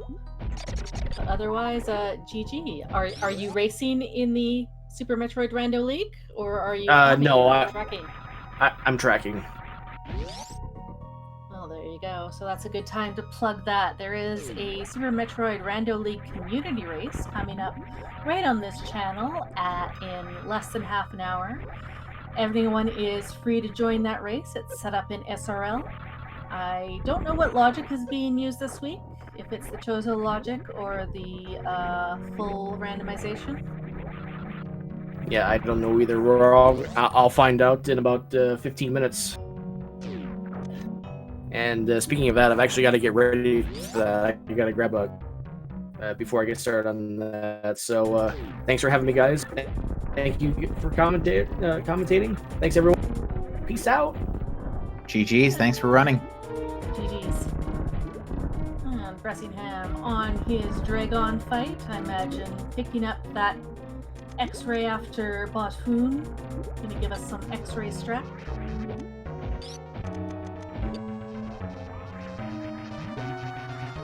And with one good charge shot to the abdomen, down goes, or not. You let go of that X-ray a little bit too early. But even still, with 2 charge shots to the abdomen, that is it for Dragon. Gonna do a nice gravity jump to get out of there. He almost every went too time. high.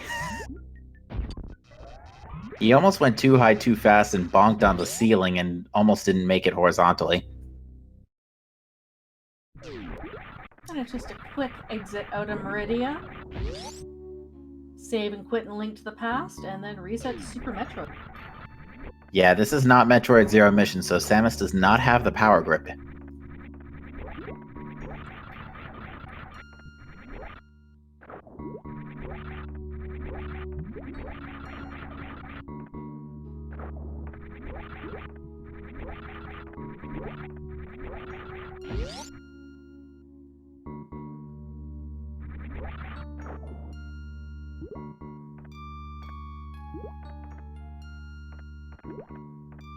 And now Bressing is going to take the Meridia portal back to Zelda, do a save and quit, and reset to the ship.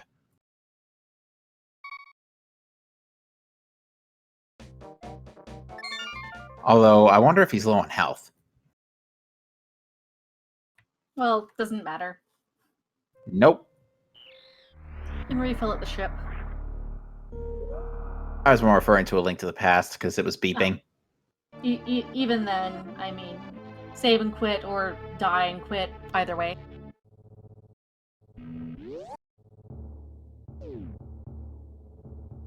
I gotta say, I doubt the combo randomizer is gonna get this anytime soon, but I would still like to see a festive mode. Like we had 2 nights ago for Halloween. That'd be cool. Although the only thing is, there's no NPCs to trick or treat in Super Metroid. There's Shaq Tool. Oh, here's the thing though, Shaq Tool would always give a trick. How about Spore Spawn? I'd say 50-50.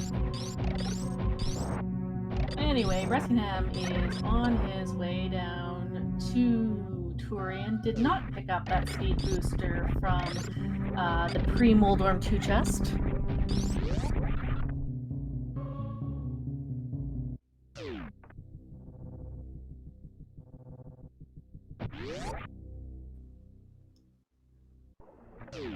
Just a few Metroid rooms to go through.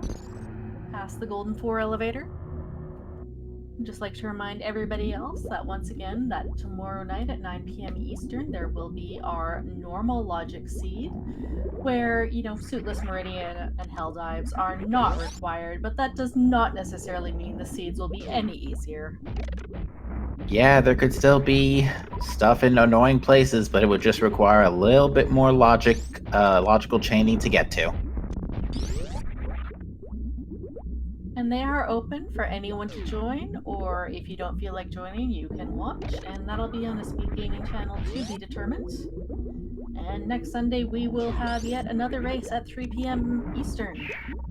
That will be normal logic as well, since the times and difficulties swap all the time.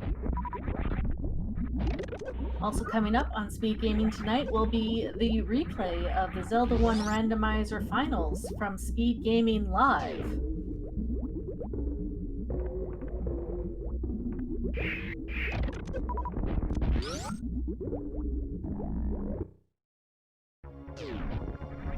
Actually, those are on right now on Speed Gaming 1. And we also, as mentioned previously, have the Super Metroid Randomizer League race occurring right here on Speed Gaming 2 in just under 20 minutes from now. We also have the Link to the Past Randomizer Open Weekly going on Channel 3. That is a simple open 7-7 defeat Ganon, I think. Yep, and then speaking of Link to the Past, we had the kickoffer of the first qualifier for the major 2019 Link to the Past tournament today. Qualifiers are open to everyone. The qualifiers are 7-7 open defeat Ganon. You just need to sign up ahead of time. Qualifiers will do rankings, and top 28 qualify for brackets.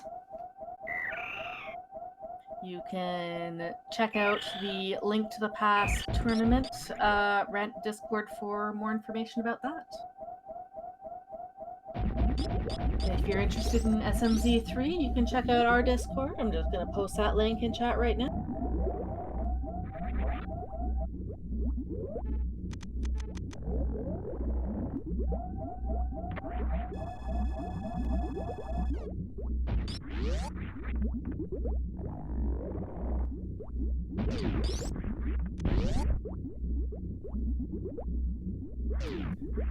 Other events going on Speed Gaming in the next couple weeks are going to be the Final Fantasy Randomizer Ducky Derby Tournament. That's continuing on. We have our weekly Super Mario Maker 2 streams every Saturday at 2 p.m. Eastern. And upcoming near the end of the month will be the SNES Superstars Tournament, or Marathon rather, with people submitting SNES speedruns.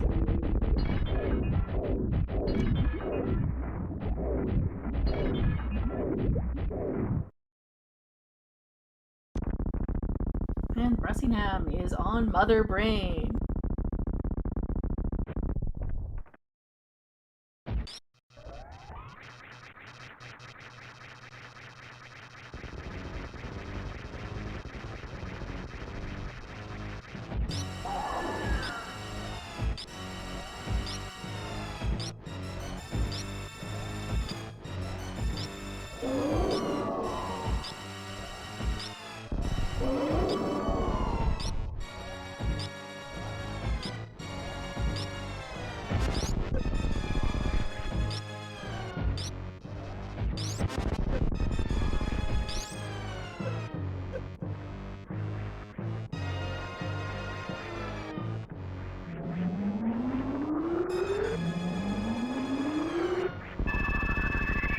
I'm still wondering, after all this, where those Pegasus boots actually ended up being.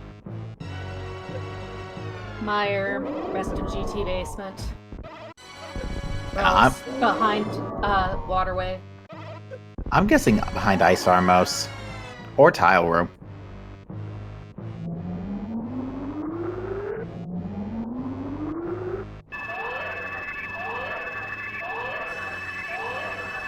I see how I'm not bothering with stand-up deck for this point.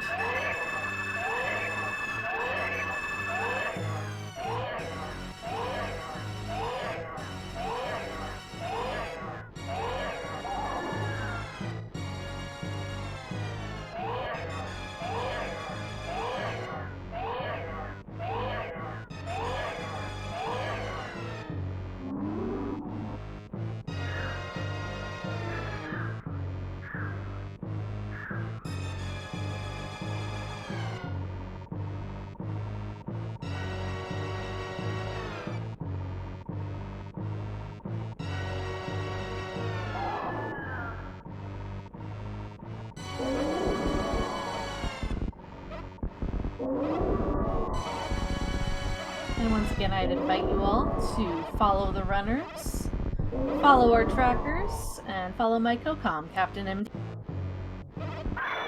Same would apply to my You as well, mind of me.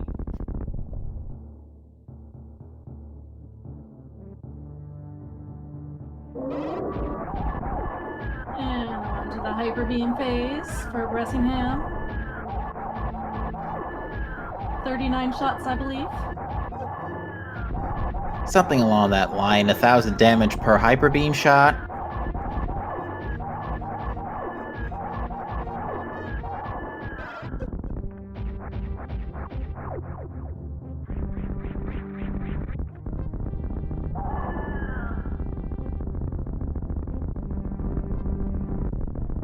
Motherbrain's so dramatic. You know you're gone. Just go already. Just phase out of existence. Alright, escape for Bressingham.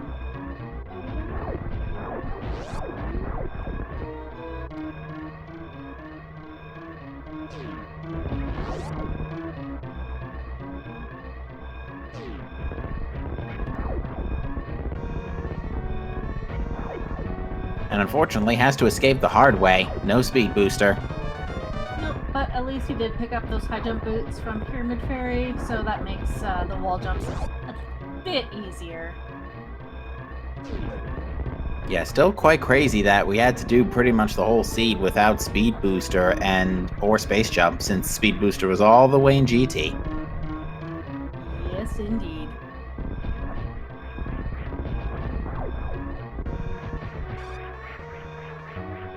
And who even knows where those Pegasus boots are? Not needed. Not found. Feels You know bad. something? You know something that always baffles me during these escape sequences? The space that? pirates aren't running away with you. It's like, dude, the They planet's exploding. have firm orders from Mr. Captain Ridley to stand their ground, and by gosh, they're going to do that.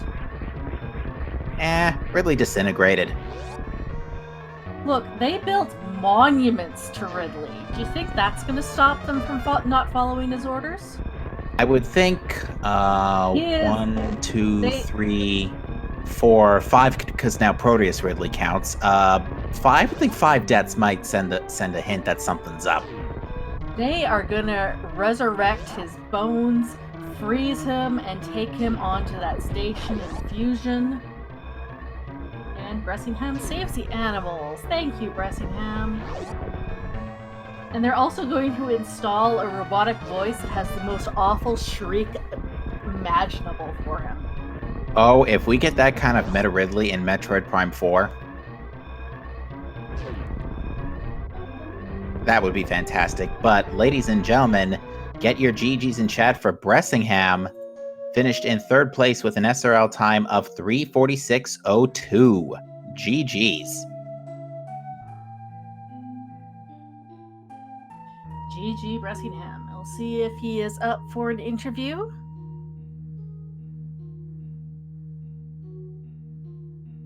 We'll get him in quickly. We do want to clear out here so that the Super Metroid Rando League can get started on time.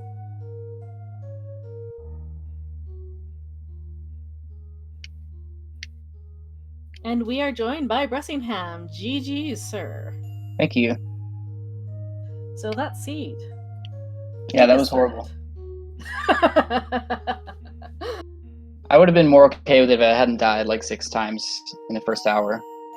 Yeah, that wreck ship was not kind to you. No. I'm glad that I didn't go up top, though, because it seems like there wasn't anything there. There was a sword in the attic. A sword? Oh, nice. Yeah. That's okay, you're not the only one who missed it. One of us also skipped. Nice. We gotta hand it to you, though, for the 6 HP Ridley KO. Yeah. That was hype. That was clutch. That was masterful right there. Awesome. I'm glad you guys liked that. That was really close. And believe me, we understand your frustration with Hookshot. Thank you. Was I the last one to get that? I want to say yes. No, I think Aussie was still doing his Suitless Meridian Turtle Rock when you got it. Right. You weren't the last person on stream to get it. Well, that's good.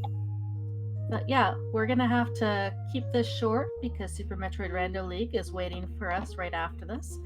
So we just Cool. wanted to say GG again, and any final thoughts about this seed and the Suitless Meridia and the required hell runs and the hookshot and It was bad, but thank you guys for commentating and everyone for watching. Sure, thank you for running. Thank you for agreeing to be restreamed. problem. Gonna do a sign off here. Thank you all for watching. Be sure to follow the runners, follow the trackers, my co-com Captain MD, who I will let have the last word.